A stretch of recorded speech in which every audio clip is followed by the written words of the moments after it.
खालसा दे रोजाना की तरह प्रोग्राम दे विच जुड़े दर्शक वीरो, वाहिगुरू जी का खालसा, वाहिगुरू जी की फतेह।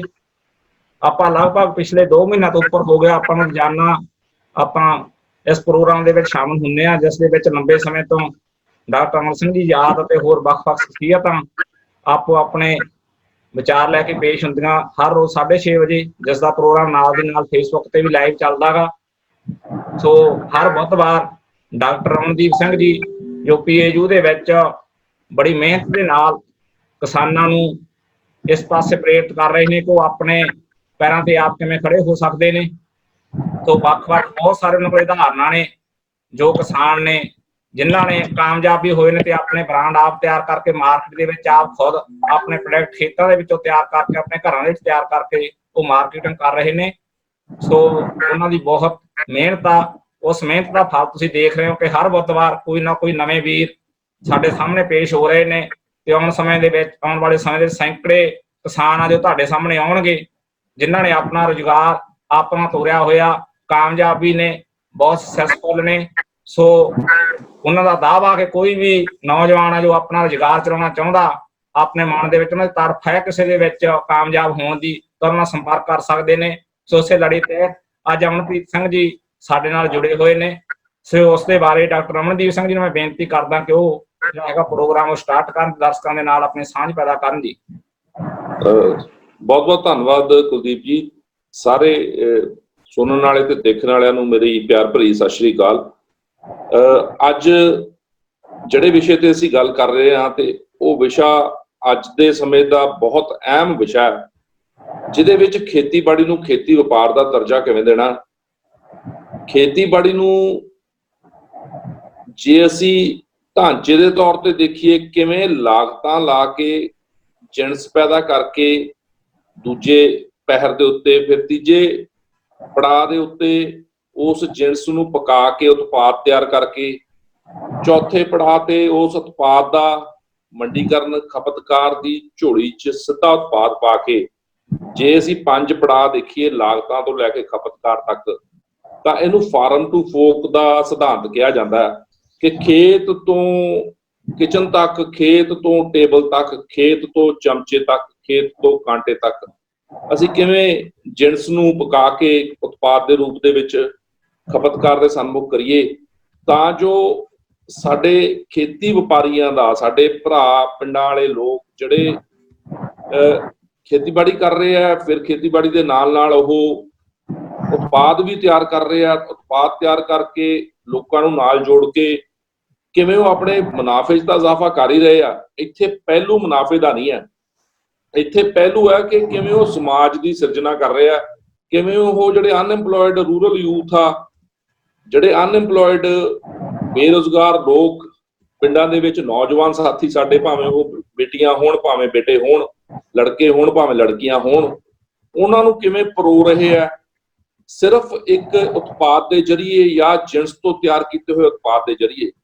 ਅੱਜ ਦਾ ਵਿਸ਼ਾ ਇਸ ਗੱਲ ਤੇ ਢੁਕਦਾ।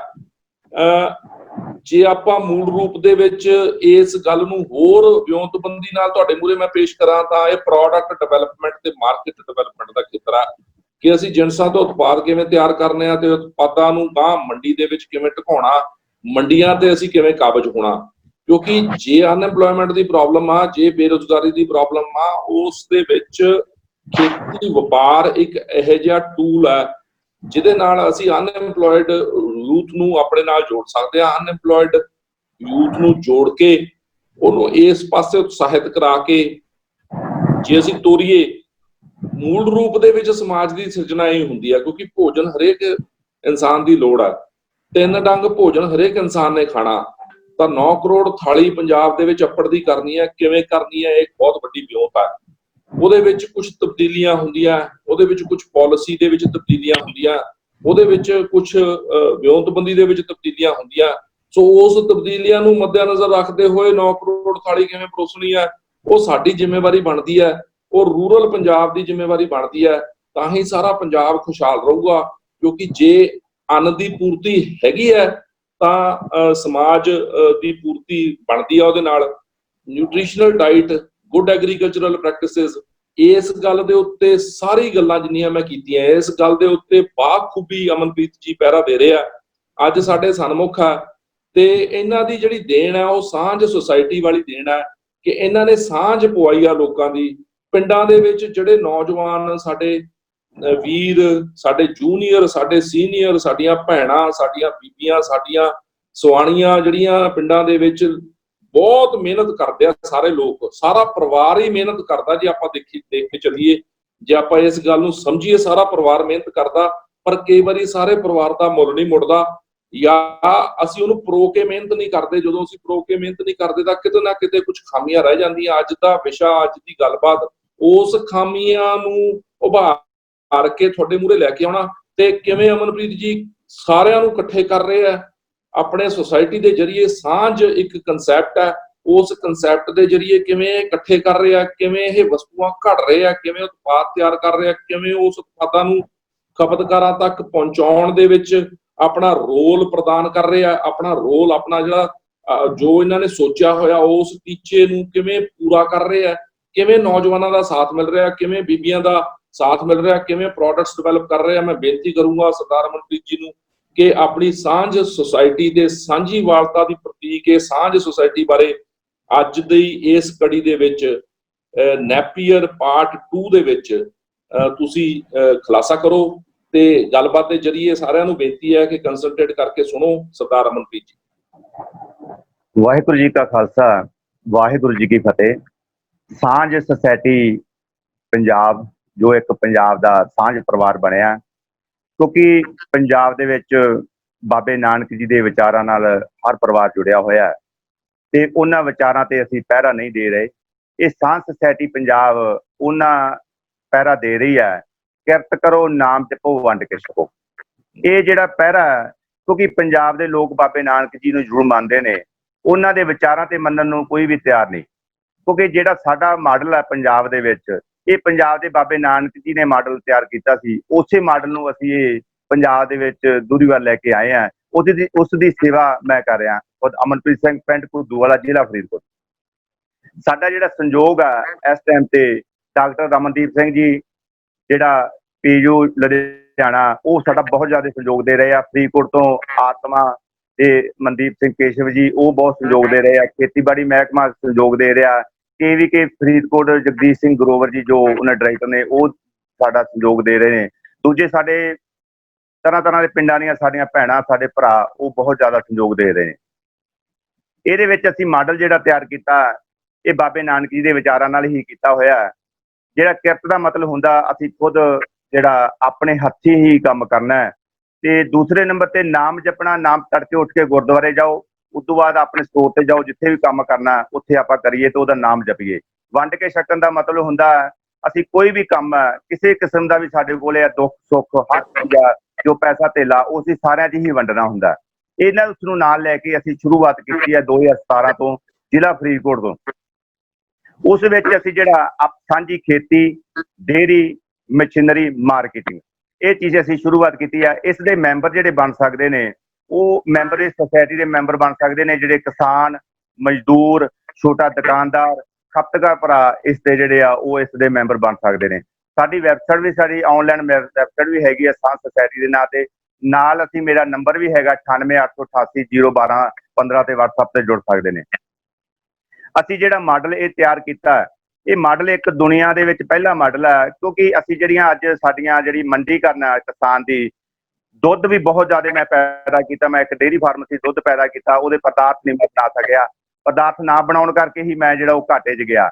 ਲੇਕਿਨ ਕਿਸਾਨ ਵੀ ਅੱਜ ਪੰਜਾਬ ਦਾ ਜਿਹੜਾ ਉਹ ਘਾਟੇ 'ਚ ਗਿਆ, ਕਿਉਂਕਿ ਉਸਦੀ ਪੈਦਾਵਾਰ ਜ਼ਰੂਰ ਕਰ ਲਈ, ਉਹਦੀ ਪ੍ਰੋਸੈਸਿੰਗ ਕਰਕੇ ਉਹਦਾ ਮੰਡੀਕਰਨ ਨਾ ਹੋਇਆ ਹੋਣ ਕਰਕੇ ਅੱਜ ਅਸੀਂ ਸਾਰੇ ਇਸ ਤਰ੍ਹਾਂ ਤੇ ਸਾਰੇ ਕਰਜ਼ੇ ਵਿੱਚ ਡੁੱਬੇ ਹੋਏ ਆ, ਸਾਰੇ ਦੁੱਖਾਂ ਦੇ ਜਾਂ ਬੱਚੇ ਸਾਡੇ ਬੇਰੁਜ਼ਗਾਰ ਨੇ, ਬੇਟੀਆਂ, ਸਾਡੇ ਬੇਟੇ ਜਿਹੜੇ ਪੜ੍ਹ ਲਿਖ ਕੇ ਇੰਨੀਆਂ ਨੌਕਰੀਆਂ ਭਾਲਦੇ ਫਿਰਦੇ ਆ, ਰੁਜ਼ਗਾਰ ਲੈਣ ਨੂੰ ਫਿਰਦੇ ਆ, ਲੇਕਿਨ ਪੰਜਾਬ ਦੇ ਵਿੱਚ ਰੁਜ਼ਗਾਰ ਕਿਸੇ ਨੇ ਪੈਦਾ ਨਹੀਂ ਕੀਤਾ।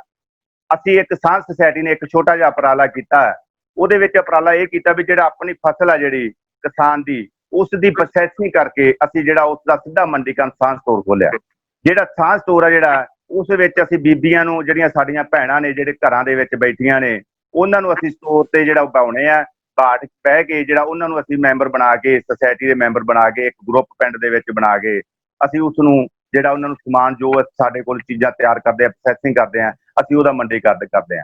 ਜਿਹੜਾ ਇਸ ਟਾਈਮ ਤੇ ਫਰੀਦਕੋਟ ਜ਼ਿਲ੍ਹੇ ਦੇ ਵਿੱਚ ਸਾਡੇ 7 ਸਟੋਰ ਖੁੱਲੇ ਹੋਏ ਨੇ, ਪਿੰਡ ਘੁੱਦੂਵਾਲਾ ਤੇ ਫਰੀਦਕੋਟ ਆ 2, ਸਾਡਾ ਰਾਮਿਆਣਾ ਤੇ ਗੁੜੀ ਸੰਗਰ, ਤੇ ਇੱਕ ਅੰਮ੍ਰਿਤਸਰ ਸਾਡੇ ਵੀਰ ਬਹੁਤ ਸੀਗਾ ਗੁੱਜਰ ਲੋਧੀ ਵਿਖੇ, ਉੱਥੇ ਸਟੋਰ ਖੋਲਿਆ ਹੋਇਆ। ਜਿਹੜਾ ਅਸੀਂ 2020 ਦੇ ਵਿੱਚ ਅਸੀਂ ਜਿਹੜੇ ਹੁਣ ਨਵੇਂ ਸਟੋਰ ਖੋਲਣ ਜਾ ਰਹੇ ਹਾਂ, ਸਾਡੇ ਕੋਲੇ ਵੈਬਸਾਈਟ ਤੇ ਤੁਸੀਂ ਦੇਖ ਵੀ ਸਕਦੇ ਆ, ਵੈਬਸਾਈਟ ਸਾਡੀ ਆਨਲਾਈਨ ਦੇਖ ਸਕਦੇ ਆ। ਸਾਡੇ ਕੋਲ ਇਸ ਟਾਈਮ ਤੇ 70 ਜਿਹੜੀਆਂ ਅਰਜ਼ੀਆਂ ਆਈਆਂ ਪਈਆਂ ਜਿਨ੍ਹਾਂ ਨੇ ਸਟੋਰ ਸਾਡੇ ਕੋਲੇ ਖੋਲ੍ਹਣੇ ਆ। ਅਸੀਂ ਉਹ ਵਿਜ਼ਿਟ ਜਾ ਕੇ ਉਹਨਾਂ ਨੂੰ ਵਿਜ਼ਿਟ ਕਰਕੇ ਅਸੀਂ ਉੱਥੇ ਦੇਖਦੇ ਹਾਂ ਬਈ ਵਾਕਿਆ ਸਟੋਰ ਖੋਲ ਸਕਦੇ ਆ, ਇਹ ਚੱਲ ਸਕਦੇ ਆ, ਸਾਡੇ ਨਾਲ ਉਹ ਕੰਮ ਕਰ ਸਕਦੇ ਆ। ਉਹ ਭੈਣਾਂ ਨਾਲ ਜਾ ਕੇ ਬੈਠ ਕੇ, ਸਾਰੇ ਪਰਿਵਾਰ ਨਾਲ ਬੈਠ ਕੇ ਸਾਰੀ ਪਾਲਿਸੀ ਅਸੀਂ ਸਮਝਾਉਣੇ ਆ, ਫਿਰ ਜਾ ਕੇ ਉਹਨਾਂ ਨੂੰ ਸਟੋਰ ਦੀ ਬ੍ਰਾਂਚ ਅਸੀਂ ਦੇਣੀ ਸ਼ੁਰੂ ਕਰ ਰਹੇ ਹਾਂ। ਕਿਉਂਕਿ ਅਸੀਂ ਜਿਹੜੇ ਨੌਜਵਾਨ ਸਾਡੇ ਜਿਹੜੇ ਅੱਜ ਨੌਜਵਾਨ ਭਰਾ ਨੇ, ਸਾਡੇ ਬੇਟੀਆਂ ਨੇ, ਸਾਡੇ ਜੋ ਵੀ ਹੈ ਨੇ, ਉਹਨਾਂ ਨੂੰ ਅਸੀਂ ਆਨੇ ਤੁਸੀਂ ਰੁਜ਼ਗਾਰ ਲੈਣਾ ਸਾਡੇ ਕੋਲੇ ਆਓ, ਅਸੀਂ ਤੁਹਾਨੂੰ ਰੁਜ਼ਗਾਰ ਦਿੰਦੇ ਆ, ਤੁਸੀਂ ਆਪਣੇ ਘਰੇ ਬੈਠੇ ਹੀ ਕੰਮ ਕਰੋ, ਤੁਸੀਂ ਆਪਣੇ ਘਰੇ ਹੀ ਹਰ ਚੀਜ਼ਾਂ ਜਿਹੜੀਆਂ ਤੁਸੀਂ ਇਹਨੂੰ ਮਾਰਕੀਟਿੰਗ ਕਰੋ। ਅਸੀਂ ਉਹਦੇ ਵਿੱਚ ਜਿਹੜਾ ਸਟੋਰ ਦੇ ਵਿੱਚ ਇਹ ਸ਼ੁਰੂ ਕੀਤਾ, ਜਿਹੜਾ ਮੈਂਬਰ ਫੀਸ ਆ ਸਾਡੀ, ਅਸੀਂ 2100 ਰੁਪਇਆ ਮੈਂਬਰ ਫੀਸ ਲੈ ਰਹੇ ਹਾਂ। ਤੇ ਨਾਲ ਅਸੀਂ ਜਿਹੜਾ ਉਸਨੂੰ ਪ੍ਰੋਡਕਟ ਜਿੰਨੇ ਦੇ ਵੀ ਉਸਨੇ ਪ੍ਰੋਡਕਟ ਲੈਣੇ ਆ, ਘੱਟ ਤੋਂ ਘੱਟ 21000 ਰੁਪਏ ਦਾ ਜੋ ਸਾਨੂੰ ਜਮ੍ਹਾਂ ਕਰਵਾਉਂਦੇ ਨੇ, 21000 ਦੇ ਅਸੀਂ ਉਹਨਾਂ ਨੂੰ ਪ੍ਰੋਡਕਟ ਦੇ ਦਿੰਦੇ ਆ ਬਈ ਤੁਸੀਂ ਇਹਨੂੰ ਸੇਲ ਕਰੋ। ਅਸੀਂ ਉਸ ਦੇ 15% ਸੇਲ ਤੇ ਜਿਹੜਾ ਉਹਨਾਂ ਨੂੰ ਮੁਨਾਫਾ ਦਿੰਦੇ ਆ। 15 ਰੇਟ ਸਾਡੇ ਨੇ, ਬੋਰਡ ਸਾਡਾ, ਸਟੋਰ ਸਾਡਾ, ਸਾਰਾ ਕੁਝ ਸਟੋਰ ਸਾਡਾ, ਲੇਕਿਨ ਉਹਦਾ 15% ਜਿਹੜਾ ਅਸੀਂ ਦੇ ਰਹੇ ਆ, 15% ਦੇ ਕੇ ਉਸਨੂੰ ਜਿਹੜਾ ਅੰਦਾਜ਼ਾ ਕੋਈ ਮੰਨਦੇ ਆ 100 ਰੁਪਏ ਦੇ 15 ਰੁਪਏ, ਜੇ 1000 ਰੁਪਇਆ ਉਹਦਾ 150 ਰੁਪਇਆ, ਜੇ ਉਸਦੇ 30000 ਦਾ ਸੇਲ ਕੀਤੀ ਆ ਉਹਨੂੰ 4500 ਰੁਪਇਆ ਰੇਟ ਆ ਜਿਹੜਾ ਉਸਦਾ, ਜਿਹੜਾ ਮਹੀਨੇ ਦੀ ਜਿਹੜੀ ਆਮਦਨ ਹੈ ਉਹ ਅਸੀਂ ਉਸਦੇ ਅਕਾਊਂਟ ਦੇ ਵਿੱਚ ਪਾ ਦਿੰਦੇ ਆ। ਤੇ ਨਾਲ ਹੀ ਜੇ ਉਹ ਸਾਰਾ ਪਰਿਵਾਰ ਰਲ ਕੇ 50000 ਦੀ ਜਾਂ ਲੱਖ ਦੀ ਸੇਲ ਕਰਦੇ ਤੇ 15000 ਰੁਪਇਆ ਉਸਨੂੰ ਮਿਲ ਜਾਂਦਾ। ਉਸ ਦੇ ਨਾਲ ਇੱਕ ਪਿੰਡ ਦੇ ਵਿੱਚ ਇੱਕ ਪਰਿਵਾਰ ਨੂੰ ਅਸੀਂ ਜੋੜ ਰਹੇ ਹਾਂ, ਨਾਲ ਗਰੁੱਪਿੰਗ ਦੇ ਵਿੱਚ ਜੋੜ ਰਹੇ ਹਾਂ, ਹਰ ਚੀਜ਼ ਇਸ ਤਰ੍ਹਾਂ ਕਰ ਰਹੇ ਹਾਂ ਅਸੀਂ। ਨਾਲ ਜਿਹੜੀ ਖੇਤੀ ਹੈ ਜਿਹੜੀ ਸਾਡੀ, ਅਗਲੇ ਸਾਲ ਨੂੰ ਜਿਹੜੀ ਖੇਤੀ ਵੀ ਅਸੀਂ ਜੇ ਗੰਨਾ ਲਾਇਆ ਸੀਗਾ ਉਹਦੀ ਜਿਹੜੀ ਗੁੜ ਹੈ ਉਸਦਾ ਬਣਾ ਕੇ, ਸ਼ੱਕਰ ਬਣਾ ਕੇ, ਉਹਦੇ ਅਸੀਂ ਹਰ ਚੀਜ਼ ਬਣਾ ਕੇ ਜਿਹੜੇ ਪ੍ਰੋਸੈਸਿੰਗ ਕਰਕੇ ਉਹ ਅਸੀਂ ਸਟੋਰਾਂ ਤੇ ਜਾਂਦੇ ਹਾਂ। ਇਸੇ ਤਰ੍ਹਾਂ ਹੀ ਅਸੀਂ ਜਿਹੜੇ ਸਾਡੇ ਵੇਸਣ ਤੋਂ, ਛੋਲਿਆਂ ਤੋਂ ਕਿਸਾਨ ਰਾਜਸਥਾਨ ਤੇ ਹਰਿਆਣੇ ਦੇ ਜੋ ਜੁੜ ਰਹੇ ਨੇ ਸਾਡੇ ਨਾਲ, ਉਹਦੇ ਵਿੱਚ ਉਹ ਜਿਵੇਂ ਅਸੀਂ ਛੋਲੇ ਲਿਆਂਦੇ ਉਸਦੀ ਦਾਲ ਬਣਾਈ, ਦਾਲ ਦਾ ਵੇਸਣ ਬਣਾਇਆ, ਪਕੌੜੇ ਬਣਾਏ, ਇਸ ਤਰ੍ਹਾਂ ਭੁਜੀਆ ਬਣਾਏ, ਇਹ ਚੀਜ਼ਾਂ ਸਾਰੇ ਪਦਾਰਥ ਬਣ ਜਾਂਦੇ ਨੇ।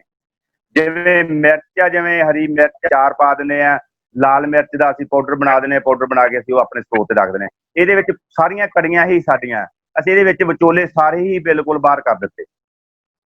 ਅਸੀਂ ਇਹਦੇ ਵਿੱਚ ਹੀ ਸਾਰੇ ਵੀਰਾਂ ਭਰਾਵਾਂ ਨੂੰ ਕਵਾਂਗੇ ਜਿੰਨੇ ਵੀ ਸਾਡੇ ਨਾਲ ਪ੍ਰੋਸੈਸਿੰਗ ਕਰਦੇ ਨੇ, ਜੂਨਟ ਲਾਏ ਨੇ, ਅਸੀਂ ਇੱਕ ਕਹਿਣਾ ਚਾਹੁੰਦੇ ਆ ਸਾਰੇ ਵੀਰਾਂ ਨੂੰ, ਆਪਾਂ ਇੱਕ ਪੰਜਾਬ ਦੇ ਵਿੱਚ ਮਾਡਲ ਇਹੋ ਜਿਹਾ ਤਿਆਰ ਕੀਤਾ, ਤੁਸੀਂ ਇਸ ਮਾਡਲ ਦੇ ਨਾਲ ਜੁੜ ਕੇ ਆਪਣੇ ਹੀ ਤੁਸੀਂ ਜੋ ਵੀ ਪ੍ਰੋਸੈਸਿੰਗ ਕਰਦੇ ਆ ਜਾਂ ਤੁਸੀਂ ਆਪਣੇ ਮਾਰਕਾ ਲਾਇਆ ਹੋਇਆ, ਤੁਸੀਂ ਸਾਡੇ ਸਟੋਰ ਦੇ ਨਾਲ ਜੁੜ ਸਕਦੇ ਆ। ਲੇਕਿਨ ਜੁੜ ਕੇ ਤੁਸੀਂ ਵੀ ਆਪਣੇ ਜਿਹੜੇ ਆ ਸਾਡੇ ਜਿੰਨੇ ਵੀ ਸਟੋਰ ਖੁੱਲਣਗੇ ਉਹਦਾ ਮੰਡੀਕਰਨ ਕਰ ਸਕਦੇ ਆ। ਜੇ ਤੁਸੀਂ ਸਾਡੇ ਨਾਲ ਪੱਕਾ ਹੀ ਜੁੜਨਾ, ਸਾਡੇ ਸਟੋਰ ਦੇ ਨਾਲ ਹੀ ਜੁੜਨਾ, ਸਾਡੀ ਸਾਂਝ ਦੇ ਵਿੱਚ ਹਿੱਸਾ ਪਾਉਣਾ, ਸ਼ੇਅਰ ਪਾਉਣਾ, ਤੁਸੀਂ ਉਹਦੇ ਨਾਲ ਵੀ ਸਾਡੇ ਨਾਲ ਜੁੜ ਸਕਦੇ ਆ, ਸਾਡੇ ਨਾਲ ਸਾਂਝ ਪਾ ਸਕਦੇ ਆ। ਕਿਉਂਕਿ ਅਸੀਂ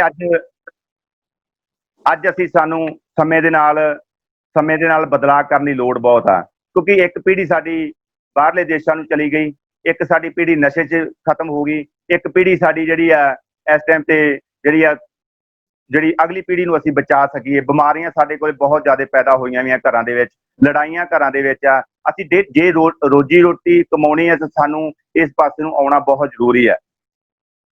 ਕਿਉਂਕਿ ਅਸੀਂ ਜਿਹੜਾ ਇਸ ਪੈਨ ਨੂੰ ਲੈ ਕੇ ਆਏ ਆ, ਮੇਰਾ ਆਪ ਦਾ ਬੇਟਾ ਕੈਨੇਡਾ ਗਿਆ ਹੋਇਆ, ਹੁਣ ਕੈਨੇਡਾ ਗਿਆ ਹੋਇਆ, ਉਸਨੂੰ ਮੈਂ ਇਹਨੂੰ ਕਿਹਾ ਸੀ ਵੀ ਤੂੰ ਨਹੀਂ ਜਾਣਾ। ਬੜੂ ਸਾਹਿਬ ਹਿਮਾਚਲ ਦੇ ਵਿੱਚ ਪੜ੍ਹਦਾ ਸੀ, +2 ਕਰਕੇ ਉਹ ਬਾਹਰ ਚਲਾ ਗਿਆ ਕਿਉਂਕਿ ਹਨੇਰੀ ਆਉਂਦੀ ਸੀ, ਜਿਹੜੇ ਹਨੇਰੀ ਦੇ ਵਿੱਚ ਬਾਹਰ ਚਲਾ ਗਿਆ। ਹੁਣ ਮੈਂ ਉਸਨੂੰ ਇੱਥੇ ਹੀ ਇਹੀ ਗੱਲ ਕਿਹਾ, ਮੇਰੇ ਨਾਲ WhatsApp ਤੇ Facebook ਤੇ ਜੋ ਮੈਸੇਜ ਆਉਂਦੇ ਨੇ, ਉਹਨਾਂ ਨੇ ਦੋਸਤ ਨੇ ਜੋ ਬੜੂ ਸਾਹਿਬ ਹਿਮਾਚਲ 'ਚ ਪੜ੍ਹਦੇ ਸੀ, ਉਹਦੇ ਨਾਲ 10-12 ਦੋਸਤ ਨੇ, ਉਹ ਜਦੋਂ ਦੇਖਦੇ ਆ ਪ੍ਰੋਗਰਾਮ ਮੇਰਾ, ਮੈਨੂੰ ਆਦੇ ਵੀ ਤੁਸੀਂ ਪ੍ਰੋਡਕਟ ਤਿਆਰ ਕਰੋ, ਅਸੀਂ ਇੱਥੇ ਵੀ ਸਾਂਝ ਬਣਾਉਣੇ ਆ, ਕੈਨੇਡਾ ਦੇ ਵਿੱਚ ਵੀ ਅਸੀਂ ਮੰਡੀਕਰਨ ਕਰਾਂਗੇ ਇੱਥੇ। ਲੇਕਿਨ ਅਸੀਂ ਆਪਣੇ ਬੱਚਿਆਂ ਨੂੰ ਤਿਆਰ ਕਰੀਏ ਮੰਡੀਕਰਨ ਵਾਸਤੇ। ਜਿੰਨਾ ਚਿਰ ਅਸੀਂ ਬੱਚਿਆਂ ਨੂੰ ਮੰਡੀਕਰਨ ਵਾਸਤੇ ਤਿਆਰ ਨਹੀਂ ਕਰਦੇ, ਉਹਨਾਂ ਚਿਰ ਅਸੀਂ ਜਿੰਨਾ ਮਰਜ਼ੀ ਹੀ ਚਾਰ ਪਾ ਲਈਏ, ਜਿੰਨਾ ਮਰਜ਼ੀ ਅਸੀਂ ਆਪਣੀ ਪ੍ਰੋਸੈਸਿੰਗ ਕਰਕੇ ਘਰੇ ਰੱਖ ਲਈਏ, ਉਹਦਾ ਕੋਈ ਵੀ ਹੱਲ ਨਹੀਂ। ਲੇਕਿਨ ਅੱਜ ਸਾਨੂੰ ਸਭ ਤੋਂ ਜ਼ਰੂਰੀ ਹੈ ਮੰਡੀਕਰਨ ਆਪਣੇ ਹੱਥ 'ਚ ਲੈਣ ਦੀ ਲੋੜ ਆ। ਸਾਡੇ ਨਾਲ ਇਹਦੇ ਨਾਲ ਜਿਹੜੇ ਅਸੀਂ ਕਿਸਾਨ ਖੁਸ਼ਹਾਲ ਕਰਨਾ, ਨੌਜਵਾਨ ਨੂੰ ਰੁਜ਼ਗਾਰ ਦੇਣਾ, ਡੁਪਲੀਕੇਸੀ ਨੂੰ ਖਤਮ ਕਰਨਾ। ਇਹਦੇ ਨਾਲ ਤਾਂ ਹੋਊਗਾ ਜੇ ਸਾਡਾ ਸਟੋਰ ਇੱਕ ਹੋਊਗਾ। ਸਾਰੇ ਪੰਜਾਬ ਦੇ ਕਿਸਾਨ, ਮਜ਼ਦੂਰ, ਦੁਕਾਨਦਾਰ ਤੇ ਜੇ ਖਪਤਕਾਰ ਭਰਾ ਸਾਰੇ ਇਹਦੇ ਨਾਲ ਜੁੜਨਗੇ ਤੇ ਤਾਂ ਹੀ ਆਪਾਂ ਇੱਕ ਇਸ ਦੇ ਨਾਲ ਆਪਾਂ ਪੰਜਾਬ ਦੇ ਵਿੱਚ ਇੱਕ ਮਾਡਲ ਤਿਆਰ ਕਰ ਸਕਦੇ ਹਾਂ ਵੀਰੋ। ਜੇ ਆਪਾਂ ਕੱਲੇ ਭੱਜਾਂਗੇ, ਕੱਲੇ ਦੌੜਾਂ ਲਾਵਾਂਗੇ, ਮੇਰੇ ਹਿਸਾਬ ਨਾਲ ਆਪਾਂ ਕਾਮਯਾਬ ਨਹੀਂ ਹੋਵਾਂਗੇ, ਬਿਲਕੁਲ ਵੀ ਕਾਮਯਾਬ ਨਹੀਂ ਹੋਵਾਂਗੇ। ਜੇ ਆਪਾਂ ਇੱਕ ਪੰਜਾਬ ਦੀ ਸਾਂਝ ਆ, ਪੰਜਾਬ ਇੱਕ ਆ ਤੇ ਪੰਜਾਬ ਦੀ ਸਾਂਝ ਨੂੰ ਬਣਾ ਕੇ ਆਪਾਂ ਮੋਢੇ ਨਾਲ ਮੋਢਾ ਜੋੜ ਕੇ ਹੱਥ ਫੜ ਕੇ ਇੱਕ ਦੂਜੇ ਦਾ ਆਪਾਂ ਇੱਕ ਦੂਜੇ ਨੂੰ ਬਾਹਰ ਕੱਢਣ ਦੀ ਕੋਸ਼ਿਸ਼ ਕਰੀਏ, ਆਪਾਂ ਆਪਣੀ ਮਿਹਨਤ ਕਰੀਏ। ਅਸੀਂ ਇਹਦੇ ਵਿੱਚ ਇੱਕ ਨਾਅਰਾ ਦਿੱਤਾ, ਆਪਣੀ ਮਿਹਨਤ, ਆਪਣਾ ਪੈਸਾ, ਆਪਣਾ ਹੀ ਰੁਜ਼ਗਾਰ। ਆਜੋ ਵੀਰੋ ਰਲ ਕੇ ਆਪਾਂ ਬਣੀਏ ਇੱਕ ਪਰਿਵਾਰ, ਕਰੀਏ ਸਾਂਝਾ ਵਪਾਰ। ਆਪਾਂ ਇੱਕ ਪੰਜਾਬ ਦੇ ਇੱਕ ਭਾਈ ਆ, ਇੱਕ ਪਰਿਵਾਰ ਆ ਪੰਜਾਬ। ਆਪਾਂ ਇਹ ਪੰਜਾਬ ਨੂੰ ਮਾਡਲ ਇਹੋ ਜਿਹਾ ਜਿਹੜਾ ਆਪਾਂ ਆਪ ਹੀ ਮਿਹਨਤ ਕਰ ਰਹੇ ਆ, ਆਪਣਾ ਆਪ ਹੀ ਤਨਖਾਹ ਲੈ ਰਹੇ ਆ, ਆਪਣਾ ਆਪ ਦਾ ਹੀ ਪੈਸਾ, ਆਪਾਂ ਆਪ ਹੀ ਮਾਲਕ ਆ ਉਹਦੇ, ਆਪਾਂ ਆਪ ਹੀ ਵਪਾਰ ਕਰ ਰਹੇ ਆ। ਇਹਦੇ ਵਿੱਚ ਸਾਰੇ ਹੀ ਆ, ਕਿਉਂਕਿ ਸਾਡੇ ਘਰਾਂ ਦੇ ਵਿੱਚ ਥੋੜੀਆਂ ਜਿਹੀਆਂ ਪ੍ਰੋਬਲਮਾਂ ਨੇ, ਕਿਉਂਕਿ ਸਮਾਜ ਦੇ ਵਿੱਚ ਸਾਡੇ ਰੀਤਾਂ ਬਣੀਆਂ ਹੋਈਆਂ ਨੇ ਜੋ ਵੀ ਹੈ। ਕਿਉਂਕਿ ਅਸੀਂ ਜਿਹੜੇ ਆਪਾਂ ਖੇਤੀ ਕਰਦੇ ਆ, ਦੋ ਭਾਈ ਆ, ਇੱਕ ਖੇਤੀ ਕਰਦਾ, ਇੱਕ ਬਾਹਰ ਜਾਂਦਾ, ਬਾਹਰ ਅੰਦਰ ਜੋ ਸਮਾਨ ਲਿਆਉਂਦਾ, ਦਵਾਈਆਂ ਜੋ ਵੀ ਜਾਂਦਾ, ਰਿਸ਼ਤੇਦਾਰੀਆਂ 'ਚ ਜਾਂਦਾ। ਲੇਕਿਨ ਅਸੀਂ ਆਪਦੇ ਭਰਾ ਦੇ ਨਾਲ ਇੱਕ ਸੀਰੀ ਲਾਇਆ ਹੋਇਆ ਜਾਂ ਸਾਂਝੀ ਲਾਇਆ ਹੋਇਆ, ਉਸਨੂੰ ਕਹਿੰਦੇ ਸੀ, ਉਸਨੂੰ ਅਸੀਂ ਜਿਹੜਾ ਪੈਸੇ ਆ ਜਿਹੜੇ ਉਸਨੂੰ ਪੇਮੈਂਟ ਆ ਜਿਹੜੀ, ਅਸੀਂ ਆਪਦੇ ਭਰਾ ਨੂੰ ਪੇਮੈਂਟ ਨਹੀਂ ਦਿੰਦੇ, ਅਸੀਂ ਉਸਨੂੰ ਸੀਰੀ ਨੂੰ 1 ਲੱਖ, 1.25 ਲੱਖ ਰੁਪਇਆ ਦੇ ਦਿੰਦੇ ਆ। ਲੇਕਿਨ ਨੁਕਸ ਸਾਡੇ 'ਚ ਆਪਦੇ 'ਚ ਆ, ਸਿਸਟਮ 'ਚ ਕਿਸੇ 'ਚ ਨੁਕਸ ਨਹੀਂ, ਸਾਡਾ ਸਿਸਟਮ ਹੀ ਨਹੀਂ ਬਣ ਸਕਿਆ। ਜੇ ਸਾਡੇ ਘਰਾਂ ਦੇ ਵਿੱਚ ਪੋਚੇ ਲਾਉਣ ਵਾਲੀਆਂ ਲੇਡੀਜ਼ ਰੱਖੀਆਂ ਹੋਈਆਂ ਨੇ, ਪੋਚੇ ਲਾ ਰਹੀਆਂ ਨੇ, ਸਾਡੀ ਲੇਡੀਜ਼ ਘਰ ਦੀ ਵੀ ਪੋਚੇ ਲਾ ਰਹੀ ਹੈ, ਲੇਕਿਨ ਅਸੀਂ ਲੇਡੀਜ਼ ਨੂੰ ਆਪਦੀ ਨੂੰ ਜਿਹੜੀ ਆ ਸਾਡੀ ਨੂੰਹ ਆ ਜਾਂ ਸਾਡੀ ਧੀ ਆ ਜਾਂ ਸਾਡੀ ਮਾਤਾ, ਅਸੀਂ ਉਹਨੂੰ ਪੈਸੇ ਨਹੀਂ ਦਿੰਦੇ, ਪੇਮੈਂਟ ਨਹੀਂ ਦਿੰਦੇ, ਅਸੀਂ ਉਸਨੂੰ ਦੇ ਦਿੰਦੇ ਆ। ਲੇਕਿਨ ਇਸੇ ਕਰਕੇ ਅਸੀਂ ਇਹ ਸਿਸਟਮ ਬਣਾਇਆ ਭਾਈ, ਅਸੀਂ ਖੁਦ ਆਪਦਾ ਪੈਸਾ ਪਾਓ, ਆਪਦੀ ਹਿੱਸੇਦਾਰੀ ਪਾਓ, ਆਪ ਜੋਬ ਲਓ ਵਿੱਚ। ਜਿਵੇਂ ਮੇਰੇ ਤੇ ਤੁਸੀਂ ਲਾ ਲਓ, ਮੇਰੀ ਵਾਈਫ ਆ, ਉਹ ਇਸ ਟਾਈਮ ਤੇ ਸਟੋਰ ਤੇ ਬੈਠਦੀ ਆ, ਨਾਲੇ ਉਹ ਪ੍ਰੋਸੈਸਿੰਗ ਵੀ ਕਰਦੀ ਆ। ਉਸਨੂੰ ਅਸੀਂ ਜਿਹੜੀ ਆ ਉਹ 15% ਦੇ ਹਿਸਾਬ ਨਾਲ ਉਸਨੂੰ ਕੋਈ 7,500 ਰੁਪਇਆ ਮਹੀਨੇ ਦਾ ਉਸਨੂੰ ਬਣ ਜਾਂਦਾ। ਜਿਵੇਂ ਮੈਂ ਆ, ਮੇਰੇ ਤੇ ਤੁਸੀਂ ਲਾ ਲਓ, ਮੈਂ ਸਾਰੇ ਨੂੰ ਡੀਲ ਕਰ ਰਿਹਾ ਇਸ ਟਾਈਮ ਤੇ, ਸਾਰੇ ਡੀਲ ਕਰਕੇ ਜੋ ਵੀ ਦੇਖ ਰੇਖ ਕਰਦਾ। ਮੇਰੀ ਇਸ ਟਾਈਮ ਤੇ 9,000 ਰੁਪਇਆ ਤਨਖਾਹ, ਨਾਲ ਐਕਸਟਰਾ ਕਮਿਸ਼ਨ, ਤੂੰ ਸੇਲ ਕਿੰਨੀ ਕਰਦਾ, ਲੇਕਿਨ ਕਿੰਨਾ ਸਟੋਰ ਖੋਲਦਾ, ਇਹ ਚੀਜ਼ਾਂ ਸਾਰੀਆਂ ਅਸੀਂ ਦੇਖੀਆਂ ਨੇ। ਲੇਕਿਨ ਕਾਰਨ ਕੀ ਹੈ, ਮੇਰੇ ਜਿੰਨੇ ਵੀ ਕਿਸਾਨ ਵੀਰ ਜੁੜੇ ਨੇ, ਜਿੰਨੇ ਵੀ ਮੇਰੇ ਨੇ, ਲੇਕਿਨ ਸਰਕਾਰ ਤਾਂ ਸਾਨੂੰ ਬਹੁਤ ਕੁਝ ਕਹਿ ਰਹੀ ਹੈ ਬਈ ਤੁਸੀਂ ਇਹ ਕੰਮ ਕਰੋ। ਅਸੀਂ ਪੰਜਾਬ ਦੇ ਲੋਕ ਕਰਨਾ ਨਹੀਂ ਚਾਹੁੰਦੇ, ਪੰਜਾਬ ਦੇ ਲੋਕ ਜੁੜਨਾ ਨਹੀਂ ਚਾਹੁੰਦੇ, ਇੱਕ ਦੂਜੇ ਨੂੰ ਈਰਖਾ ਨਾਲ ਇੱਕ ਦੂਜੇ ਨੂੰ ਨੀਵਾਂ ਵਿਖਾਉਣਾ ਸਾਡਾ ਇਹ ਜਿਹੜਾ ਇਸ ਟਾਈਮ ਤੇ ਪੰਜਾਬ ਦੇ ਵਿੱਚ ਹੋਇਆ ਹੋਇਆ। ਲੇਕਿਨ ਅਸੀਂ ਇਸ ਨੂੰ ਖਤਮ ਕਰਕੇ ਅਸੀਂ ਇਸ ਨੂੰ ਕਾਮਯਾਬੀ ਵਾਲੇ ਪਾਸੇ ਨੂੰ ਰਾਹ ਲੈ ਕੇ ਜਾਣਾ। ਜੇ ਅਮੂਲ ਡੇਅਰੀ ਹੈ ਜਿਵੇਂ ਗੁਜਰਾਤ ਦੀ, ਉਹਦੇ ਵੱਲੋਂ ਅਸੀਂ ਪੰਜਾਬ ਦੇ ਵਿੱਚ ਇੱਕ ਮਾਡਲ ਬਣਾਉਣਾ ਚਾਹੁੰਦੇ ਹਾਂ, ਜਿਹੜੇ ਕਿਸਾਨਾਂ ਦਾ ਮੰਡੀਕਰਨ, ਜਿਹੜੀ ਫਸਲ ਦਾ ਮੰਡੀਕਰਨ, ਉਹ ਸਿੱਧਾ ਸਾਹ ਸਟੋਰ ਤੇ ਹੋਵੇ। ਲੇਕਿਨ ਜੇ ਤੁਸੀਂ ਕੋਈ ਵੀ ਕਿਸੇ ਕਿਸਮ ਦਾ ਵੀ ਮੇਰੇ ਕੋਲ ਸਵਾਲ ਤੁਸੀਂ ਪੁੱਛਣਾ ਚਾਹੁੰਦੇ ਆ, ਮੇਰੇ ਭੈਣਾਂ ਨੇ, ਸਾਡੀਆਂ ਭਰਾ ਨੇ, ਜੋ ਵੀ ਸਾਡੇ ਨਾਲ ਜੁੜੇ ਨੇ, ਉਹ ਸਾਡੇ ਤੋਂ ਸਵਾਲ ਕੋਈ ਪੁੱਛ ਸਕਦੇ ਨੇ। ਤੇ ਕਿਸੇ ਕਿਸਮ ਦਾ ਤੁਹਾਡੇ ਤੋਂ ਮੈਂ ਸਵਾਲ ਜਵਾਬਾਂ ਦੇ ਵਿੱਚ ਜ਼ਿਆਦਾ ਵਿਸ਼ਵਾਸ ਰੱਖਦਾ, ਗੱਲਾਂ ਕਰਨ ਦੇ ਵਿੱਚ ਘੱਟ ਰੱਖਦਾ। ਲੇਕਿਨ ਮੈਂ ਡਾਕਟਰ ਰਮਨਦੀਪ ਸਿੰਘ ਜੀ ਨੇ ਬੜਾ, ਇਹਨਾਂ ਨੇ ਮੈਨੂੰ ਸਹਿਯੋਗ ਦਿੱਤਾ, ਦਰਬਾਰੇ ਖਾਲਸਾ ਜੀ ਜੋ ਹੈਗਾ ਚੈਨਲ, ਇਹਨਾਂ ਨੇ ਮੈਨੂੰ ਬਹੁਤ ਵਧੀਆ। ਅੱਜ ਰੇਡੀਓ ਤੇ ਅਸੀਂ ਪ੍ਰੋਗਰਾਮ ਥੋੜੇ ਦਿਨ ਹੀ ਹੋ ਗਏ, 5 ਦਿਨ ਹੋ ਗਏ, ਮੇਰਾ ਰੇਡੀਓ ਤੇ ਵੀ ਪ੍ਰੋਗਰਾਮ ਆਇਆ ਸੀ। 6 ਮਹੀਨੇ ਪਹਿਲਾਂ ਟੀਵੀ ਤੇ ਵੀ ਸਾਡੇ ਆਉਂਦੇ ਆ, ਅੱਡੋ ਅੱਡ ਚੈਨਲ ਸਾਡੇ ਆਉਂਦੇ ਆ, ਉਹ ਲੈ ਕੇ ਜਾਂਦੇ ਆ, ਕਿਉਂਕਿ ਇਹਦੇ ਨਾਲ ਅਸੀਂ ਜਿਹੜਾ ਉਹ ਅੱਗੇ ਵਧਾਉਣੇ ਆ। ਦੂਜੇ ਡਾਕਟਰ ਸਾਹਿਬ ਨੇ ਇੱਕ ਗਰੁੱਪ ਵੀ ਬਣਾਇਆ, ਗਰੁੱਪ ਦੇ ਵਿੱਚ ਯੂਨੀਵਰਸਿਟੀ ਦੇ ਗਰੁੱਪ ਦੇ ਨਾਲ ਹੀ ਅਸੀਂ ਜੁੜ ਕੇ ਉਹਦੇ ਵਿੱਚ ਬਹੁਤ ਕੁਝ ਸਿੱਖਦੇ ਆ, ਬੜਾ ਕੁਝ ਸਿੱਖੀ ਦਾ। ਲੇਕਿਨ ਗਰੁੱਪਾਂ ਦੇ ਵਿੱਚ ਅੱਜ ਕੱਲ੍ਹ ਗਰੁੱਪ ਜਿਹੜੇ ਆਮ ਬਣੇ ਨੇ, ਉਹ ਤਾਂ ਵੈਸੇ ਅਸੀਂ ਦੇਖਦੇ ਨਹੀਂ, ਮੈਂ ਡਿਲੀਟ ਹੀ ਕਰ ਦਿੰਦਾ। ਲੇਕਿਨ ਅਸੀਂ ਜਿਹੜੇ ਯੂਨੀਵਰਸਿਟੀ ਦੇ ਨੇ, ਜੋ ਚੰਗੇ ਗਰੁੱਪ ਨੇ, ਅਸੀਂ ਉਹਨਾਂ ਨਾਲ ਜੁੜ ਕੇ ਆਪਣੀ ਐਡ ਵੀ ਨਾਲ ਕਰਦੇ ਨੇ, ਨਾਲ ਅਸੀਂ ਉਹ ਤੋਂ ਸਿੱਖਦੇ ਵੀ ਆ। ਤੁਸੀਂ ਕੋਈ ਵੀ ਸਵਾਲ ਆ ਮੇਰੇ ਪ੍ਰਤੀ, ਉਹ ਤੁਸੀਂ ਮੈਨੂੰ ਪੁੱਛ ਸਕਦੇ ਆ। ਤੇ ਜਿਹੜਾ ਸਟੋਰ ਦੇ ਪਿੰਡ ਦੇ ਵਿੱਚ ਕਿਵੇਂ ਖੋਲਣਾ, ਕਿਵੇਂ ਆਪਾਂ ਨੌਜਵਾਨਾਂ ਨੇ ਰੁਜ਼ਗਾਰ ਲੈਣਾ, ਪੜ੍ਹੇ ਲਿਖਿਆ ਨੇ, ਕਿਵੇਂ ਅਸੀਂ ਜਿਹੜਾ ਅਸੀਂ ਹਿੱਸੇਦਾਰੀ ਪਾ ਸਕਦੇ ਹਾਂ, ਕਿਵੇਂ ਅਸੀਂ ਜੋ ਵੀ ਤੁਸੀਂ ਇਹਦੇ ਪ੍ਰਤੀ ਹੈ ਤੁਹਾਡੇ ਮਨ ਦੇ ਵਿੱਚ ਆ, ਸਾਨੂੰ ਸਵਾਲ ਪੁੱਛੋ। ਬਹੁਤ ਧੰਨਵਾਦ। ਹਾਂਜੀ, ਜੇ ਕਿਸੇ ਵੀ ਵੀਰ ਦਾ ਕੋਈ ਸਵਾਲ ਹੋਵੇ, ਉਹ ਆਪਣਾ ਜਿਹੜਾ ਸਵਾਲ ਆ ਉਹ ਹੈਂਡ ਰੇਜ ਵੀ ਕਰ ਸਕਦੇ ਆ, ਜਾਂ ਜੇ ਕੋਈ ਫੇਸਬੁੱਕ ਤੇ ਵੀਰ ਸੁਣ ਰਹੇ ਆ, ਉਹ 97,806,32,000 ਤੇ ਕਾਲ ਕਰ ਸਕਦੇ ਆ, ਤਾਂ ਮੈਂ ਕਾਲ ਵੀ ਇੱਥੇ ਦੇ ਦੇਵਾਂਗਾ। ਤੇ ਗੁਰਮੁਖ ਸਿੰਘ ਜੀ,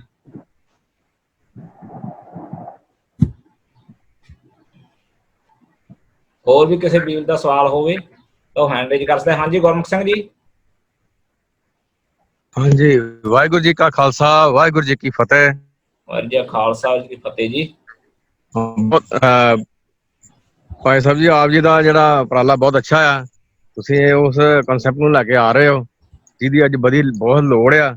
ਸਾਡੇ ਸਮਾਜ ਵਿੱਚ ਤਰ੍ਹਾਂ ਤਰ੍ਹਾਂ ਦੀ ਕੁਰੀਤੀਆਂ ਪੈਦਾ ਹੋ ਚੁੱਕੀਆਂ ਨੇ, ਔਰ ਉਹਨਾਂ ਕੁਰੀਤੀਆਂ ਨੂੰ ਅਸੀਂ ਜਿਹੜਾ ਵਾ ਨਾ ਗੁਰੂ ਨਾਨਕ ਸਾਹਿਬ ਦੇ ਸਿਧਾਂਤ ਦੇ ਨਾਲ ਜੁੜ ਕੇ ਔਰ ਲੋਕਾਂ ਨੂੰ ਜੋੜ ਕੇ ਆਪ ਜਪੈ ਅਵਰਾਹ ਨਾਮ ਜਪਾਵੈ, ਉਹ ਜਿਹੜਾ ਕਨਸੈਪਟ ਹੈ ਬਾਬੇ ਨਾਨਕ ਦਾ, ਕਿ ਆਪਾਂ ਜੁੜਨਾ ਵਾ ਤੇ ਜੋੜਨਾ ਵਾ। ਤੇ ਉਹਦੇ ਚ ਇਦਾਂ ਆ ਵੀ ਇਹ ਜਿਹੜੇ ਤੁਸੀਂ ਕੋਲ ਕਿੰਨੇ ਕੁ ਪ੍ਰੋਡਕਟ ਤੁਸੀਂ ਤਿਆਰ ਕਰਦੇ ਹੋ ਭਾਈ ਸਾਹਿਬ ਜੀ, ਕਿੰਨੇ ਪ੍ਰੋਡਕਟ ਨੇ ਤੁਹਾਡੇ ਕੋਲ ਜੀ, ਤੁਹਾਡੇ ਇਸ ਸੁਸਾਇਟੀ ਵਿੱਚ ਜਾਂ ਤੁਹਾਡੇ ਜਿਹੜੇ ਸਟੋਰਸ ਤੇ? ਸਾਡੇ ਕੋਲ ਇਸ ਟਾਈਮ ਤੇ ਜੀ 40 ਪ੍ਰੋਡਕਟ ਹੈਗੇ ਨੇ, ਕਿਉਂਕਿ ਹੁਣ ਮੈਂ ਤੁਹਾਨੂੰ ਦਿਖਾਉਣੇ ਜ਼ਰੂਰ ਸੀਗੇ, ਕਿਉਂਕਿ ਮੈਂ ਥੋੜਾ ਪਾਸੇ ਹੋ ਗਿਆ ਉਸ ਜਗ੍ਹਾ ਤੋਂ, ਕਿਉਂਕਿ ਇਹ ਚੱਲ ਨਹੀਂ ਰਿਹਾ ਸੀ, ਤਾਂ ਕਰਕੇ ਸਾਡੇ ਕੋਲ ਇਸ ਟਾਈਮ ਤੇ 40 ਹੈ ਪ੍ਰੋਡਕਟ। ਸਾਡੇ ਕੋਲ ਅੱਗੇ 20 ਪ੍ਰੋਡਕਟ ਹੋਰ ਤਿਆਰ ਹੋ ਰਹੇ ਆ, ਲੇਕਿਨ ਅੱਗੇ ਬਹੁਤ ਜ਼ਿਆਦਾ ਪ੍ਰੋਡਕਟ ਤਿਆਰ ਕਰਕੇ ਅਸੀਂ ਉਹਨੂੰ ਕਰਾਂਗੇ, ਲੇਕਿਨ ਇਸ ਟਾਈਮ ਤੇ ਸਾਡੇ ਕੋਲ 40 ਪ੍ਰੋਡਕਟ ਆ ਜੀ। ਇਹਦੇ ਵਿੱਚ ਮੈਂ ਸਰ ਗੁਰਮੁਖ ਸਿੰਘ ਜੀ, ਇਹਦੇ ਵਿੱਚ ਮੈਂ ਇੱਕ ਚੀਜ਼ ਐਡ ਕਰਨਾ ਚਾਹੁੰਦਾ ਕਿ ਜਿੱਦਾਂ ਅਮਨਪ੍ਰੀਤ ਜੀ ਨੇ ਕਿਹਾ ਕਿ ਵੀ ਸਾਡੇ ਕੋਲੇ 40 ਪ੍ਰੋਡਕਟਸ ਆ, ਸਾਡੀ ਇੱਕ ਕੋਸ਼ਿਸ਼ ਹੈ ਕਿ ਜਿੰਨੇ ਵੀ ਲੋਕ ਉਤਪਾਦ ਤਿਆਰ ਕਰਦੇ ਆ ਆਪਣੇ PAU ਟ੍ਰੇਨਡ ਜਾਂ ਮਹਿਕਮੇ ਜਿੰਨੇ ਵੀ ਪੰਜਾਬ ਦੇ, ਉਹਨਾਂ ਦੇ ਥਰੂ ਜਾਂ ਸਾਡੇ KVKs ਦੇ ਥਰੂ ਜਿੰਨੇ ਵੀ ਪ੍ਰੋਡਕਟਸ ਤਿਆਰ ਕਰਦੇ ਆ, ਅਸੀਂ ਅਮਨਪ੍ਰੀਤ ਜੀ ਨੂੰ ਇੱਕ ਪ੍ਰੀਪੇਅਰਡਨੈਸ ਵਰਕਸ਼ਾਪ ਲਾਈ ਯੂਨੀਵਰਸਿਟੀ ਦੇ ਵਿੱਚ, ਜਿਹਦੇ ਵਿੱਚ ਅਸੀਂ ਜਿੰਨੇ ਉਤਪਾਦ ਤਿਆਰ ਕਰਦੇ ਆ ਉਹਨਾਂ ਨੂੰ ਉੱਥੇ ਇਕੱਠੇ ਕੀਤਾ ਇੱਕ ਛੱਤ ਥੱਲੇ। ਉੱਥੇ ਅਮਨਪ੍ਰੀਤ ਜੀ ਹੁਣੀ ਦੀ ਸੁਸਾਇਟੀ ਦੇ ਸਾਰੇ ਮੈਂਬਰ ਵੀ ਆਏ। ਉਸ ਮੈਂਬਰ ਸਾਹਿਬਾਨ ਨਾਲ ਅਸੀਂ ਉਹਨਾਂ ਦੀ ਆਪਸ ਦੇ ਵਿੱਚ ਮੁਲਾਕਾਤ ਕਰਾਈ, ਇੰਟਰੈਕਸ਼ਨ ਕਰਾਈ, ਗੱਲਬਾਤ ਕਰਾਈ। ਉਸ ਗੱਲਬਾਤ ਦੇ ਨਤੀਜੇ ਨਿਕਲੇ ਕਿ ਸਾਰੇ ਆਪਣੇ ਆਪਣੇ ਉਤਪਾਦ ਲੈ ਕੇ ਆਏ ਸੀ। ਤਾਂ ਅਸੀਂ ਇਹਨਾਂ ਦੇ ਉਤਪਾਦ ਦੇਖੇ, ਉਹਨਾਂ ਨੇ ਆਪਣੇ ਉਤਪਾਦ ਦਿਖਾਏ। ਸਾਡੀ ਕੋਸ਼ਿਸ਼ ਜਾਰੀ ਹੈ ਲਗਾਤਾਰ ਕਿ ਜਿਹੜੇ ਉਹ ਉਤਪਾਦ ਤਿਆਰ ਕੀਤੇ ਹੋਏ ਆ, ਜਿਹੜੀਆਂ ਪ੍ਰੋਡਕਟਸ ਖੇਤੀ ਸੰਬੰਧਿਤ ਪ੍ਰੋਡਕਟਸ, ਅਚਾਰ, ਮੁਰੱਬੇ, ਜੈਮ, ਜੈਲੀਆਂ, squash, ready to eat, ready to cook, ਉਹ ਜਿੰਨੇ ਵੀ ਪਦਾਰਥ ਤਿਆਰ ਕੀਤੇ ਆ, ਜਿੰਨੇ ਵੀ ਉਤਪਾਦ ਤਿਆਰ ਕੀਤੇ ਆ, ਅਸੀਂ ਉਹ ਸਾਰੇ ਉਹਨਾਂ ਵਿੱਚੋਂ ਸਿਲੈਕਟ ਕਰਕੇ ਇਹਨਾਂ ਨੂੰ ਬੇਨਤੀ ਕੀਤੀ ਹੈ ਕਿ ਉਹ ਤੁਸੀਂ ਆਪਣੇ ਸਟੋਰਾਂ 'ਚ ਲੈ ਕੇ ਜਾਓ। ਤੇ ਏਦਾਂ ਹੀ ਇਹਨਾਂ ਦੇ ਪ੍ਰੋਡਕਟਸ ਜਿਹੜੇ ਸਾਡੇ ਵਪਾਰੀ ਤਿਆਰ ਕੀਤੇ ਹੋਏ ਆ, ਖੇਤੀ ਵਪਾਰੀ ਪੰਜਾਬ ਖੇਤੀਬਾੜੀ ਯੂਨੀਵਰਸਿਟੀ ਦੇ ਜਿੰਨੇ ਵੀ ਟ੍ਰੇਨਡ ਐਗਰੀਪ੍ਰੈਨਿਓਰਸ ਆ, ਅਸੀਂ ਉਹਨਾਂ ਨੂੰ ਬੇਨਤੀ ਕੀਤੀ ਹੈ ਕਿ ਉਹ ਇਹਨਾਂ ਦੇ ਉਤਪਾਦ ਲੈਣ, ਕਿਉਂਕਿ ਰੇਂਜ ਚਾਹੀਦੀ ਹੈ ਜੀ। ਜੇ ਕਿਸੇ ਰਿਟੇਲ ਸਟੋਰ ਨੂੰ ਚਲਾਉਣਾ ਜਾਂ ਸਟੋਰ ਨੂੰ ਚਲਾਉਣਾ ਤਾਂ ਉੱਥੇ ਇੱਕ ਰੇਂਜ ਚਾਹੀਦੀ ਹੈ ਕਿ ਖਪਤਕਾਰ ਆਵੇ ਤਾਂ ਉਹਨੂੰ ਸਾਰੀ ਦੀ ਸਾਰੀ ਰੇਂਜ ਮਿਲੇ, ਸਾਰੇ ਤਰ੍ਹਾਂ ਦੇ ਉਤਪਾਦ ਮਿਲਣ, ਖਾਣ ਪੀਣ ਵਾਲੇ ਸਾਰੇ ਪਦਾਰਥ ਮਿਲਣ, ਤਾਂ ਜੋ ਇੱਕੋ ਹੀ ਦੁਕਾਨ ਤੇ ਢੁਕੇ ਤੇ ਉੱਥੋਂ ਹੀ ਸਾਰੀ ਆਪਣੀ ਗਰੋਸਰੀ ਜਾਂ ਆਪਣੇ ਜੋ ਵੀ ਉਤਪਾਦ ਉਹਨੂੰ ਚਾਹੀਦੇ ਆ ਉਹ ਉੱਥੋਂ ਇੱਕ ਜਗ੍ਹਾ ਤੋਂ ਹੀ ਲੈ ਕੇ ਜਾ ਸਕੇ। ਇਸ ਦੇ ਉੱਤੇ ਸਾਡੀਆਂ ਬਹੁਤ ਵਿਚਾਰਾਂ ਹੋਈਆਂ। ਮੈਂ ਉਮੀਦ ਕਰਦਾ ਕਿ ਅਮਨਪ੍ਰੀਤ ਜੀ ਇਸ ਗੱਲ ਨੂੰ ਸਮਝਣਗੇ ਤੇ ਸਾਡੇ ਜਿੰਨੇ ਵੀ ਖੇਤੀ ਵਪਾਰੀ ਆ ਜਿਹੜੇ PAU ਟ੍ਰੇਨਡ ਆ, ਉਹ ਸਾਰੇ ਰਲ ਮਿਲ ਕੇ ਇਸ ਗੱਲ ਨੂੰ ਹੋਰ ਬੜਾਵਾ ਦੇ ਸਕਦੇ ਆ। ਸਾਂਝ ਹੋਰ ਜ਼ਿਆਦਾ ਵੱਡੇ ਤਰੀਕੇ ਨਾਲ ਪੰਜਾਬ ਦੇ ਵਿੱਚ ਕਾਮਯਾਬ ਹੋ ਸਕਦੀ ਹੈ। ਤੇ ਇਹਦੇ ਵਿੱਚ ਸੱਚੀ ਹੋਈ ਸਾਂਝ ਦਾ ਸਿਧਾਂਤ ਜਿਹੜਾ ਉੱਭਰ ਕੇ ਸਾਹਮਣੇ ਆਉਂਦਾ, ਜਿਹੜੀ ਇਹਨਾਂ ਨੇ ਕਿਰਤ ਕਰਨ ਵਾਲੀ ਗੱਲ ਕੀਤੀ ਆ, ਸੱਚੀ ਇਹਦੇ ਵਿੱਚ ਸਾਡੇ ਜਿਹੜੇ ਖੇਤੀ ਵਪਾਰੀ ਆ ਕਿਰਤ ਕਰਦੇ ਆ ਔਰ ਵੰਡਦੇ ਵੀ ਆਪਸ ਦੇ ਵਿੱਚ ਸ਼ੇਅਰਿੰਗ ਹੈ। ਇਹ ਵੀ ਜਿਹੜੀ ਮੈਂ ਤੁਹਾਨੂੰ ਗੱਲ ਕਹੀ ਹੈ ਸ਼ੇਅਰਿੰਗ ਵਾਲੇ ਪਾਸੇ ਜਾਂਦੀ ਹੈ, ਕਿਉਂਕਿ ਸਾਡਾ ਮੂਲ ਮੰਤਵ ਸਾਡਾ ਇਹ ਨਹੀਂ ਹੈ ਕਿ ਅਸੀਂ ਮੁਨਾਫਾ ਕਮਾਉਣਾ, ਅਸੀਂ ਪਹੁੰਚਣਾ ਹੈ ਖਪਤਕਾਰਾਂ ਤੱਕ, ਉਹਨਾਂ ਦੀ ਸਿਹਤ ਦੇ ਪ੍ਰਤੀ ਵਫਾਦਾਰੀ ਦਿਖਾਉਣੀ ਆ, ਉਹਨਾਂ ਦੀ ਸਿਹਤ ਵਧੀਆ ਕਰਨੀ ਆ, ਤਾਂ ਜੋ ਉਹ ਜਿਹੜੀ ਦੁਨੀਆ ਦੇ ਵਿੱਚ ਕਰੋਪੀਆਂ ਆ ਰਹੀਆਂ ਉਹਨਾਂ ਨਾਲ ਉਹ ਚੰਗੀ ਤਰ੍ਹਾਂ ਜੂਝ ਸਕਣ, ਤਾਕਤ ਨਾਲ ਮੁਕਾਬਲਾ ਕਰ ਸਕਣ।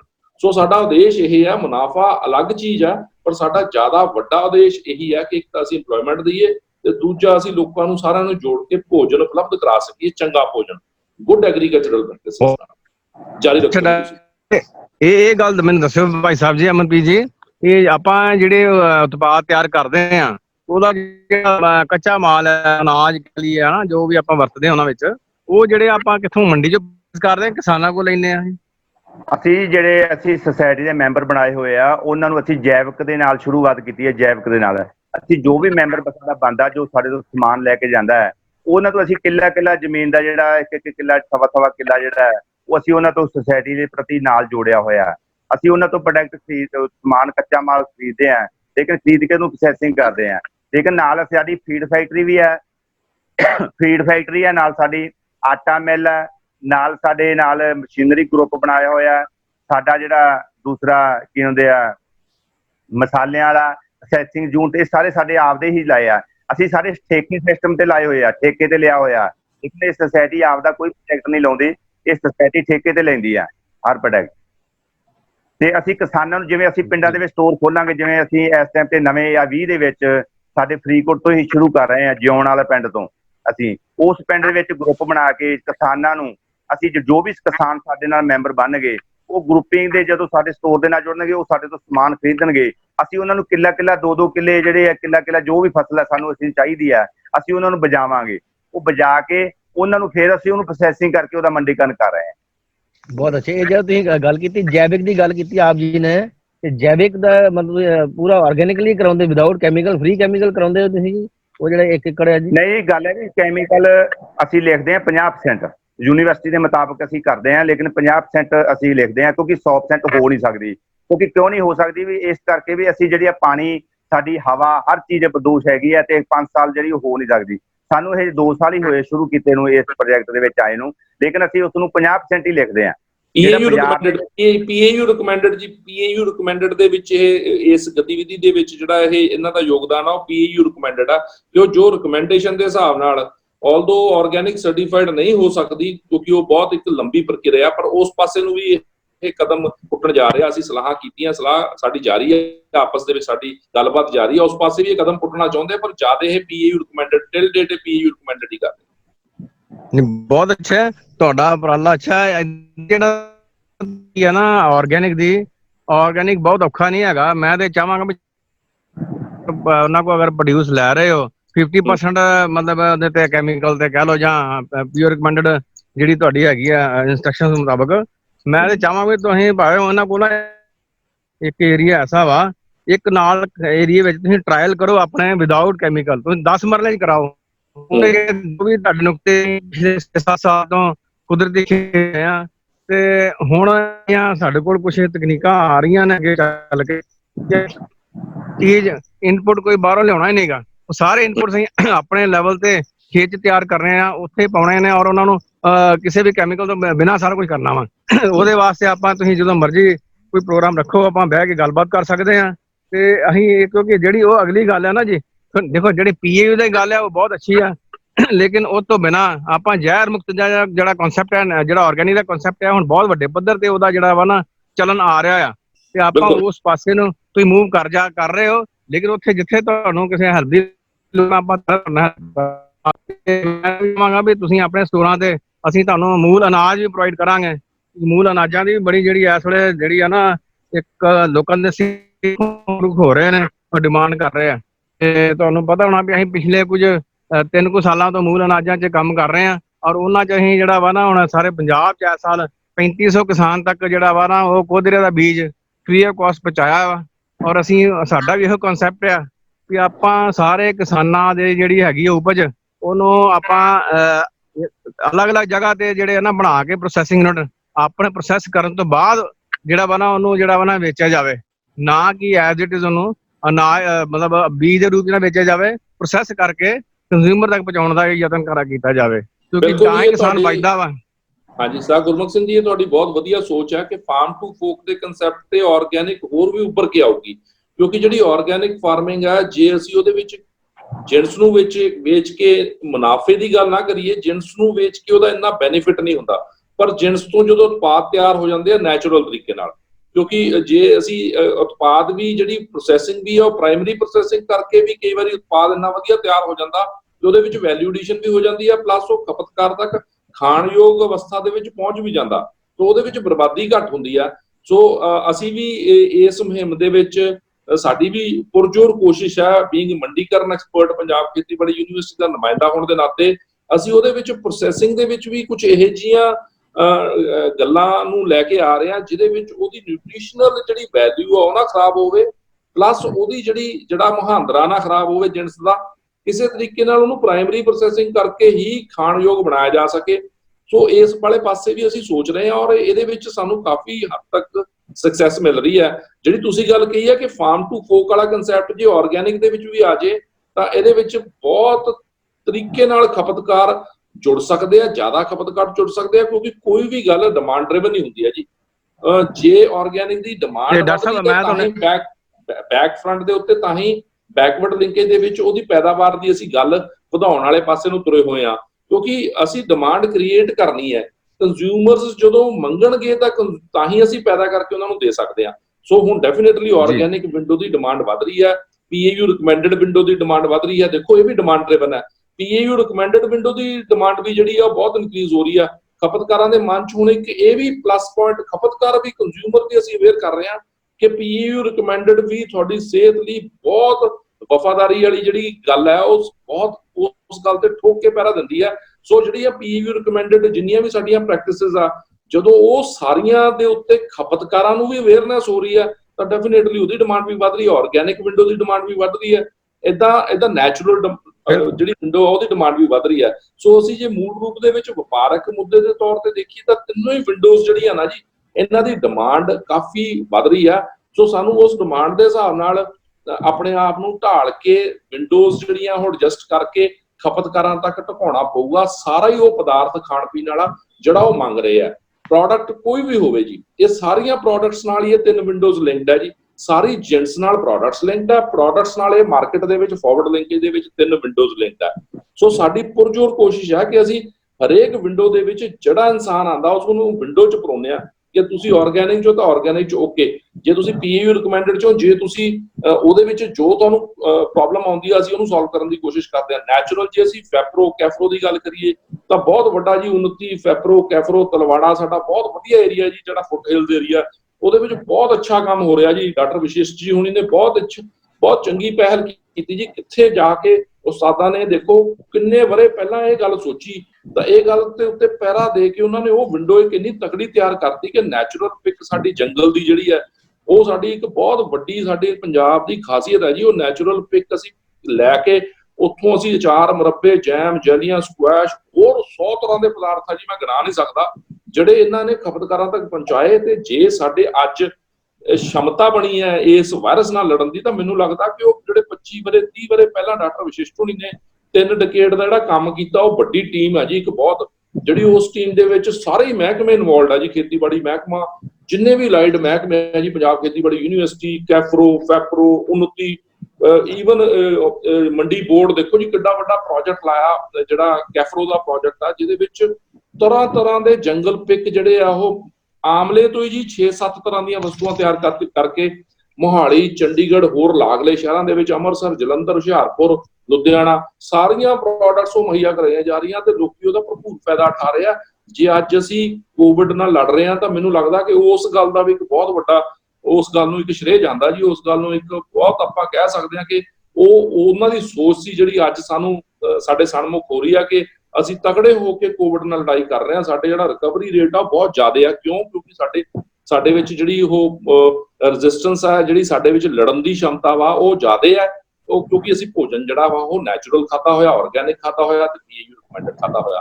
ਸੋ ਮੈਨੂੰ ਲੱਗਦਾ ਅਮਨਪ੍ਰੀਤ ਜੀ, ਮੇਰਾ ਵੀ ਇੱਕ ਸਵਾਲ ਹੈ, ਮੈਂ ਇਹਦੇ ਵਿੱਚ ਗੱਲ ਦੇ ਵਿੱਚ ਤੁਹਾਨੂੰ ਆਪਣੀ ਜਿਹੜੀ ਮੈਂ ਤੁਹਾਡੇ ਨਾਲ ਵਾਰਤਾਲਾਪ ਕਰ ਰਿਹਾ ਉਹਦੇ ਵਿੱਚ ਹੀ ਪੁੱਛਣਾ ਚਾਹੂੰਗਾ ਕਿ ਆਪਣੀ ਪੈਕੇਜਿੰਗ ਬਾਰੇ ਥੋੜਾ ਜਿਹਾ ਗਿਆਨ ਦਿਓ ਕਿ ਤੁਸੀਂ ਪੈਕੇਜਿੰਗ ਕਿਵੇਂ, ਜਿਹੜਾ ਤੁਸੀਂ ਉਤਪਾਦ ਤਿਆਰ ਕਰਦੇ ਹੋ ਉਹਦੀ ਫਿਰ ਪੈਕੇਜਿੰਗ ਕਿਵੇਂ ਕਰਦੇ ਹੋ? ਕੀ ਉਹ ਹਰੇਕ ਸਟੋਰ ਤੇ ਅਲੱਗ-ਅਲੱਗ ਹੈ ਜਾਂ ਤੁਸੀਂ ਇੱਕ ਸੈਂਟਰਲਾਈਜ਼ਡ ਲੈਵਲ ਤੇ ਪੈਕ ਕਰਕੇ ਫਿਰ ਚੀਜ਼ ਮੁਹੱਈਆ ਕਰਾਉਂਦੇ? ਇਹਦੇ ਵਿੱਚ ਥੋੜੀ ਜੀ ਜਿੰਨੇ ਵੀ ਸਰੋਤੇ ਉਹਨਾਂ ਨੂੰ ਜਾਣਕਾਰੀ ਦਿਓ।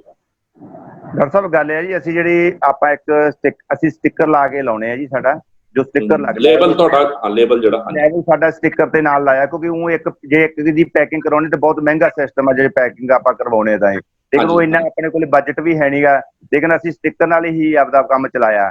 ਲੇਕਿਨ ਉਹ ਰੇਟ, ਜੋ ਵੀ ਰੇਟ ਹੈਗੇ ਉਹ ਸਾਡੇ ਖੁਦ ਦੇ ਆਪ ਦੇ ਹੀ ਆ ਜੀ।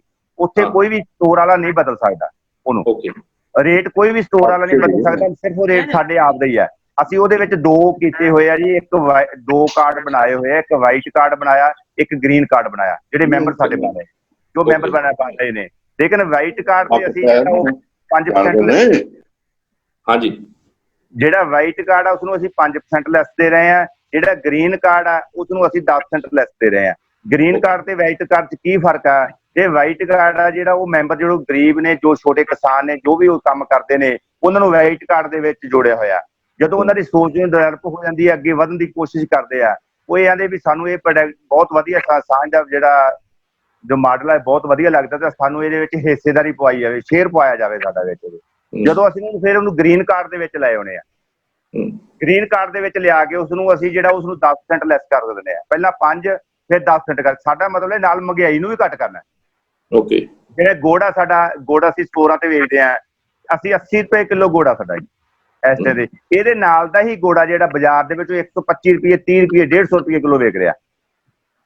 ਓਕੇ, ਇਹਦਾ ਮਤਲਬ ਤੁਸੀਂ ਖਪਤਕਾਰਾਂ ਦਾ ਪੱਖ ਵੀ ਪੂਰ ਰਹੇ ਹੋ, ਉਹਦੇ ਨਾਲ ਤੁਸੀਂ ਜਿਹੜੇ ਅਨਐਮਪਲੋਇਡ ਜਿਹੜੇ ਰਿਟੇਲਰ ਤੁਸੀਂ ਤਿਆਰ ਕੀਤੇ ਹੋਏ ਆ ਪਿੰਡਾਂ ਦੇ ਵਿੱਚ, ਉਹਨਾਂ ਨੂੰ ਵੀ ਮੁਨਾਫਾ 10% ਜਾਂ 15%, 5 ਤੇ 10 ਕਰਕੇ 15% ਤੱਕ ਮੁਨਾਫਾ ਉਹਨਾਂ ਨੂੰ ਦੇ ਰਹੇ ਹੋ, ਨਾਲ ਖਪਤਕਾਰ ਨੂੰ ਸਹੀ ਰੇਟ ਦੇ ਉੱਤੇ ਵਸਤੂ ਮੁਹੱਈਆ ਕਰੋ।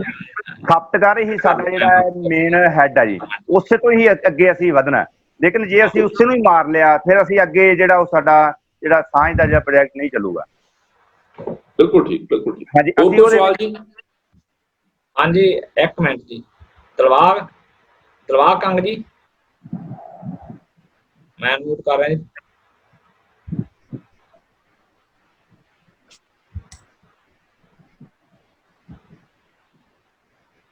ਮੈਂ ਕਵੀਰਾਂ ਨੂੰ ਦੱਸਣਾ ਚਾਹੁੰਦਾ ਵੀ ਸੰਗਿਆ ਨਾ ਕਰੋ, ਜਿਹੜਾ ਤੁਸੀਂ ਕੋਈ ਵੀ ਸਵਾਲ ਕਰਨਾ ਹੈ, ਪੰਜਾਬ ਦੇ ਜੋ ਵੀ ਸਾਡੇ ਕਿਸਾਨ ਨੇ ਉਹ ਸੰਗਦੇ ਨੇ ਸਵਾਲ ਕਰਨ ਤੋਂ, ਖੁੱਲ ਕੇ ਸਵਾਲ ਕਰੋ। ਕੋਈ ਵੀ ਕਿਸੇ ਕਿਸਮ ਦਾ ਤੁਹਾਡੇ ਕੋਲ ਸਵਾਲ ਆ ਮਨ ਦੇ ਵਿੱਚ ਸਾਂਝ ਪ੍ਰਤੀ ਤੁਸੀਂ ਪੁੱਛਣਾ ਚਾਹੁੰਦੇ ਆ,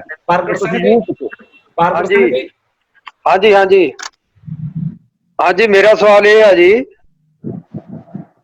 ਹੈਲੋ, ਹਾਂਜੀ ਅਮਨਪ੍ਰੀਤ ਜੀ, ਮੇਰਾ ਸਵਾਲ ਇਹ ਆ ਸਿੱਧਾ ਹੀ ਕਿ ਜਿਹੜਾ ਤੁਹਾਡੀ ਸੁਸਾਇਟੀ ਨਾਲ ਇੱਕ ਕਿਸਾਨ ਜੁੜ ਕੇ ਸਪੋਜ਼ ਕਰੋ ਸ਼ਹਿਦ ਦੀ ਪ੍ਰੋਡਕਸ਼ਨ ਕਰਦਾ, ਤੁਸੀਂ ਉਹਨੂੰ ਸ਼ਹਿਦ ਦਾ ਕੀ ਰੇਟ ਦਿੰਦੇ ਹੋ, ਤੇ ਤੁਹਾਡੀ ਜਿਹੜੀ ਸ਼ਹਿਦ ਦੀ ਪੈਕਿੰਗ ਆ ਉਹਦੇ ਤੇ ਤੁਹਾਡਾ ਕੀ ਪ੍ਰਿੰਟ ਆ ਜੀ?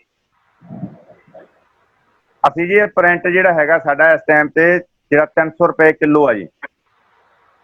ਤੇ ਫਿਰ ਵੀਰ ਜੀ ਅਸੀਂ ਮਾਰਕੀਟ ਦੇ ਵਿੱਚ ਜਿਹੜਾ ਸ਼ਹਿਦ ਕਰਿਆਨੇ ਦੀਆਂ ਦੁਕਾਨਾਂ ਦੇ ਉੱਤੇ ਪਿਆ, ਤੇ ਕੰਜ਼ਿਊਮਰ ਨੂੰ ਫਿਰ ਅਸੀਂ ਕਿਵੇਂ ਅਟਰੈਕਟ ਕਰ ਪਾਵਾਂਗੇ? ਇੱਕ ਪਾਸੇ ਅਸੀਂ ਕਹਿੰਦੇ ਆ ਕਿ ਕਿਸਾਨ ਦਾ ਸ਼ਹਿਦ 100 ਰੁਪਏ ਰੁਲ ਰਿਹਾ, ਅਖਬਾਰਾਂ ਦੇ ਵਿੱਚ ਆਉਂਦਾ, ਰੌਲੇ ਪੈਂਦੇ ਨੇ ਬੇਥਾ, ਤੇ ਦੂਜੇ ਪਾਸੇ ਕਿਸਾਨ ਤੋਂ ਲੈ ਕੇ ਪ੍ਰੋਡਕਟ ਫਿਰ 300 ਰੁਪਏ ਹੋ ਗਿਆ, ਤੇ ਫਿਰ ਕਿਵੇਂ ਕੰਜ਼ਿਊਮਰ ਨੂੰ ਅਸੀਂ ਲੈ ਕੇ ਆਵਾਂਗੇ ਜੀ? ਗੱਲ ਇਹ ਹੈ ਜੀ, ਅਸੀਂ 300 ਦੇ ਵਿੱਚੋਂ 15% ਜਿਹੜਾ ਹੈਗਾ 300 ਦੇ ਵਿੱਚੋਂ ਤੁਸੀਂ ਦੇਖੋ ਇਹ 15% ਉਹਨੂੰ ਦੇਣਾ ਹੈ, 100 ਦੇ 15 ਰੁਪਏ ਉਸਨੂੰ ਦੇਣੇ ਆ। ਕਿੰਨੇ ਤੁਸੀਂ ਆਪ ਹੀ ਲਾ ਲਓ ਹਿਸਾਬ, ਕਿੰਨੇ ਪੈਸੇ ਉਹਦੇ ਕੋਲ ਚਲੇ ਗਏ। 5% ਅਸੀਂ ਜਿਹੜਾ ਲੈਸ ਕਰਕੇ ਦੇਣਾ ਹੈ। 250 ਰੁਪਏ ਅਸੀਂ ਖਰੀਦਿਆ ਹੋਇਆ, ਉਹਦੇ ਵਿੱਚ ਸਾਡੇ ਕੋਲੇ ਕਿੰਨਾ ਆਇਆ, ਅਸੀਂ ਉਸ ਨੂੰ ਵੀ ਜਿਹੜਾ ਖਪਤ ਜਿਹੜਾ ਪੈਦਾ ਕਰਿਆ ਅਸੀਂ ਉਹਨੂੰ ਵੀ ਪੂਰਾ ਰੇਟ ਦੇਣਾ। ਅਸੀਂ ਉਹਨੂੰ ਰੇਟ ਨਹੀਂ ਘੱਟ ਦੇਣਾ, ਉਹਨੂੰ ਵੀ ਰੇਟ ਪੂਰਾ ਦੇਣਾ। ਜਿਹੜੇ ਸਾਡੇ ਸਟੋਰ ਤੇ ਬੈਠੇ ਅਸੀਂ ਉਸ ਨੂੰ ਵੀ ਸਮਾਨ ਜਾਂ ਕਮਿਸ਼ਨ ਦੇਣਾ। ਜੇ ਫਿਰ ਸਾਡੇ ਮੈਂਬਰ ਆ ਅਸੀਂ ਉਹਨਾਂ ਦੇ ਕੋਈ 5% ਸੁਸਾਇਟੀ ਵਾਸਤੇ ਵੀ ਅਸੀਂ ਰੱਖਣਾ। ਇਹ ਚੀਜ਼ਾਂ ਸਾਰੀਆਂ ਬਣੀਆਂ ਹੋਈਆਂ ਨੇ, ਲੇਕਿਨ ਜਿਹੜੇ ਮੈਂਬਰ ਸਾਡੇ ਬਣ ਰਹੇ ਅਸੀਂ ਉਸ ਨੂੰ ਘੱਟ ਦੇ ਰਹੇ ਹਾਂ। ਲੇਕਿਨ ਜੋ ਤੁਸੀਂ ਦੇਖੋ 300 ਰੁਪਇਆ 15 ਰੁਪਏ 100 ਦੇ ਲੈ ਗਏ, 4500 ਰੁਪਇਆ 45 ਰੁਪਏ ਜਿਹੜੇ ਆ ਉਹਦੇ ਕੋਲੇ ਚਲੇ ਗਏ ਜੋ ਵੇਚ ਰਿਹਾ ਸੇਲ ਕਰ ਰਿਹਾ ਉਹਦੇ ਚੋਂ। ਜੇ ਜਿਹੜਾ ਸਾਡੇ ਨਾਲ ਮੈਂਬਰ ਬਣਿਆ ਗ੍ਰੀਨ ਕਾਰਡ ਵਾਲਾ ਬਣਿਆ 10 ਰੁਪਏ ਉਹਦੇ ਕੋਲੇ ਚਲੇ ਗਏ। ਜਿਹੜਾ ਵਾਈਟ ਕਾਰਡ ਨਾਲ ਜਿਹੜਾ 5 ਰੁਪਏ ਉਹ ਜੁੜੇ ਗਏ। ਦੂਜੇ ਨੇ ਜਿਹੜਾ ਸਾਡੇ ਕੰਮ ਕਰਨ ਵਾਲੇ ਮੁੰਡੇ ਰੱਖੇ ਹੋਏ ਨੇ ਅਸੀਂ ਉਹਨਾਂ ਨੂੰ ਵੀ ਦੇਣੇ ਆ। ਕੋਈ 5% ਅਸੀਂ ਸੁਸਾਇਟੀ ਨੂੰ ਵੀ ਦੇਣਾ। ਅਸੀਂ ਸਾਰਿਆਂ ਚੋਂ ਪੈਸਾ ਵੰਡਿਆ ਜਾਣਾ, ਕਿਉਂਕਿ ਅਸੀਂ ਜੇ ਹੁਣ ਜਿਹੜਾ ਸਾਡੇ ਨਾਲ ਜੁੜਿਆ ਆਪਾਂ ਸ਼ਹਿਦ ਤਿਆਰ ਕਰਦੇ ਆ ਅਸੀਂ ਉਹ ਮੈਂਬਰ ਤੋਂ ਵੀ ਅਸੀਂ ਪੂਰੇ ਰੇਟ ਤੇ ਫੁੱਲ ਲੈਣਾ। ਅਸੀਂ ਉਹ ਤੋਂ ਵੀ ਰੇਟ ਇਹ ਨਹੀਂ ਵੀ ਉਹ ਤੋਂ ਸਸਤਾ ਲੈਣਾ ਅਸੀਂ ਵੀ ਉਹਨੂੰ ਮਾਰ ਦਿਓ ਆਪਾਂ, ਲੇਕਿਨ ਅਸੀਂ ਉਹ ਤੋਂ ਵੀ ਪੂਰਾ ਰੇਟ ਤੇ ਲੈ ਰਹੇ ਹਾਂ। ਲੇਕਿਨ ਇਸ ਤਰ੍ਹਾਂ ਅਸੀਂ ਜਿਹੜਾ ਉਹ ਸਾਰਾ ਬਣਾਇਆ ਜੀ। ਗੱਲ ਇਹ ਹੈਗਾ ਨੇ ਜੀ ਗੈਪ ਫੇਰ ਬਹੁਤ ਜ਼ਿਆਦਾ ਹੋ ਗਿਆ ਜੀ।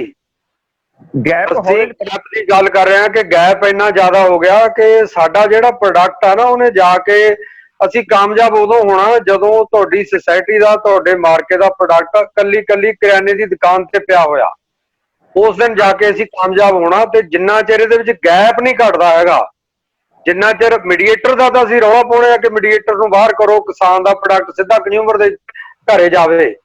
ਤੇ ਜੇ ਇੰਨੇ ਮੀਡੀਏਟਰ ਪਾ ਕੇ ਅਸੀਂ ਜੇ ਸਾਡੇ ਪ੍ਰੋਡਕਟ ਆ ਸਾਡੇ ਸਿੱਧੇ ਸਟੋਰ ਤੇ ਆਪਣੇ ਦੇ ਆ, ਅਸੀਂ ਮਾਰਕੀਟਿੰਗ 'ਚ ਵੇਚਦੇ ਹੀ ਨਹੀਂ। ਸਾਡਾ ਪ੍ਰੋਡਕਟ ਕੋਈ ਵੀ ਆ ਉਹ ਸਾਡਾ ਮਾਰਕੀਟਿੰਗ 'ਚ ਨਹੀਂ ਵਿਕਦਾ, ਬਿਲਕੁਲ ਮਾਰਕੀਟਿੰਗ 'ਚ ਨਹੀਂ ਦਿੰਦੇ। ਫਿਰ ਸਾਡੀ ਦੁਕਾਨ ਦੇ ਉੱਤੇ ਗਾਹਕ ਕਿਵੇਂ ਆਊਗਾ ਜੀ? ਸਾਂਝ ਦੀ ਦੁਕਾਨ ਤੇ ਕਿਵੇਂ ਆਊਗਾ ਜੇ ਉਹਨੂੰ ਮਾਰਕੀਟ 'ਚੋਂ 250 ਰੁਪਏ ਕਿਲੋ ਸ਼ਹਿਦ ਮਿਲਦਾ ਹੋਊਗਾ? ਗੱਲ ਹੈ 250 ਅਸੀਂ 200 ਰੁਪਏ 250 ਰੁਪਏ ਵਧੀਆ ਚੀਜ਼ ਹੈ। ਜਿਹੜਾ ਟਾਲੀ ਦਾ ਅੱਡਾ ਜੀ, ਜੇ ਅੱਡੋ ਅੱਡ ਸਫੈਦੇ ਦਾ ਅੱਡਾ, ਹਰ ਚੀਜ਼ ਦੇ ਅਸੀਂ ਅੱਡੋ ਅੱਡ ਲੈਵਲ ਆਏ ਹੋਏ ਆ ਸਾਡੇ। ਲੇਕਿਨ ਹਰ ਚੀਜ਼ ਦੇ ਅਸੀਂ ਸਾਡੇ ਨਾਲ ਮੁੰਡੇ ਜੁੜੇ ਹੋਏ ਆ, ਹਰ ਚੀਜ਼ ਦਾ ਲੈਵਲ ਵੱਖਰਾ। ਜਿਹੜੀ ਚੀਜ਼ ਦਾ ਲੈਣਾ ਚਾਹੁੰਦਾ ਉਹ ਲਓ। ਅਸੀਂ ਜਿਵੇਂ ਸਾਡੇ ਨਾਲ ਫਿਰ ਇਹ ਰੌਲਾ ਕਿਸਾਨ ਕਿਉਂ ਪਾਉਂਦਾ ਜੀ ਕਿ ਉਹਦਾ ਸ਼ਹਿਦ ਤਾਂ 100 ਰੁਪਏ ਕਿਲੋ ਨਹੀਂ ਕੋਈ ਪੁੱਛਦਾ ਹੈਗਾ, ਪਿਓਰ ਸ਼ਹਿਦ। ਉਹ ਕਦੇ ਨਹੀਂ ਕਹਿੰਦਾ ਸ਼ਹਿਦ 'ਚ ਕੋਈ ਮਿਲਾਵਟ ਆ। ਜਿਹੜੇ ਸ਼ਹਿਦ ਦੇ ਪ੍ਰੋਡਿਊਸਰ ਨੇ ਜੀ, ਜਿਹੜੇ ਕਿਸਾਨ ਸ਼ਹਿਦ ਦੇ ਪ੍ਰੋਡਿਊਸਰ ਨੇ, ਜਿਹੜੇ ਟਨਾਂ ਦੇ ਵਿੱਚ ਸ਼ਹਿਦ ਪੈਦਾ ਕਰਦੇ ਆ, ਉਹ ਕਿਉਂ ਕਹਿੰਦੇ ਆ ਕਿ ਸਾਡਾ ਤਾਂ 100 ਰੁਪਏ ਨਹੀਂ ਕੋਈ ਪੁੱਛਦਾ ਹੈਗਾ? ਜੇ ਗੱਲ ਹੈ ਜੀ ਉਹ ਸਾਡੇ ਨਾਲ ਉਸ ਮੈਂਬਰ ਨੇ ਹਿੱਸੇਦਾਰੀ ਵੀ ਪਾਈ ਹੋਈ ਹੈ, ਸ਼ੇਅਰ ਵੀ ਪਾਇਆ ਹੋਇਆ, ਨਾਲ ਉਹ ਪੈਦਾ ਵੀ ਕਰ ਰਿਹਾ। ਅਸੀਂ ਉਸ ਨੂੰ ਨਾਲ ਜੋੜਿਆ, ਸਾਰੀਆਂ ਕੜੀਆਂ ਉਹ ਨਾਲ ਜੁੜੀਆਂ, ਵੇਚਣ ਤੱਕ, ਸੇਲ ਤੱਕ, ਹਰ ਚੀਜ਼ ਜਿਹੜੀ ਉਹ ਸਾਡੇ ਨਾਲ ਜੁੜਿਆ ਹੋਇਆ। ਦੇਖੋ ਮੈਂ ਇਹਦੇ ਵਿੱਚ ਇੱਕ ਗੱਲ ਕਹਿਣਾ ਚਾਹੂੰਗਾ। ਮੈਂ ਇਸ ਸਵਾਲ ਦੇ ਜਿਹੜਾ ਜਵਾਬ ਦੇ ਰਿਹਾ ਅਮਨਪ੍ਰੀਤ ਜੀ, ਉਹਦੇ ਵਿੱਚ ਮੈਂ ਇੱਕ ਗੱਲ ਕਲੀਅਰ ਕਰਨਾ ਚਾਹੂੰਗਾ ਕਿ ਵਿਚੋਲੀਆ ਵਿੱਚੋਂ ਬਾਹਰ ਹੈ, ਪਰ ਜਿਹੜੇ ਵਿਚੋਲੀਏ ਇਹਨਾਂ ਨੇ ਪਾਏ ਹੋਏ ਆ ਉਹ ਪਿੰਡਾਂ ਦੇ ਨੌਜਵਾਨ ਹੀ ਆ, ਉਹ ਖੇਤੀ ਸੰਬੰਧਿਤ ਨੌਜਵਾਨ ਹੀ ਆ, ਉਹ ਸ਼ਹਿਦ ਪੈਦਾ ਕਰਨ ਵਾਲਾ ਬੰਦਾ ਵੀ ਵਿੱਚ ਹੈ। ਜੇ ਇਹ 110 ਰੁਪਏ 120 ਰੁਪਏ ਉਹ ਤੋਂ ਸ਼ਹਿਦ ਖਰੀਦਦੇ ਆ ਤਾਂ ਨਾਰਮਲੀ ਜਿਹੜਾ ਹੋਲਸੇਲ ਰੇਟ ਆ, ਜੇ ਅਸੀਂ ਇਕੱਠਾ ਬਲਕ ਦੇ ਵਿੱਚ ਚੱਕਦੇ ਆ ਤਾਂ ਸਾਡੇ ਨਾਲ ਬਹੁਤ ਭਰਾ ਬੀਕੀਪਰ ਜੁੜੇ ਹੋਏ ਆ, ਬਹੁਤ ਕੀ ਮਤਲਬ ਸਾਰਾ ਹੀ ਪੰਜਾਬ ਦੇ ਬੀਕੀਪਰ ਸਾਡੇ ਨਾਲ ਜੁੜੇ ਹੋਏ ਆ।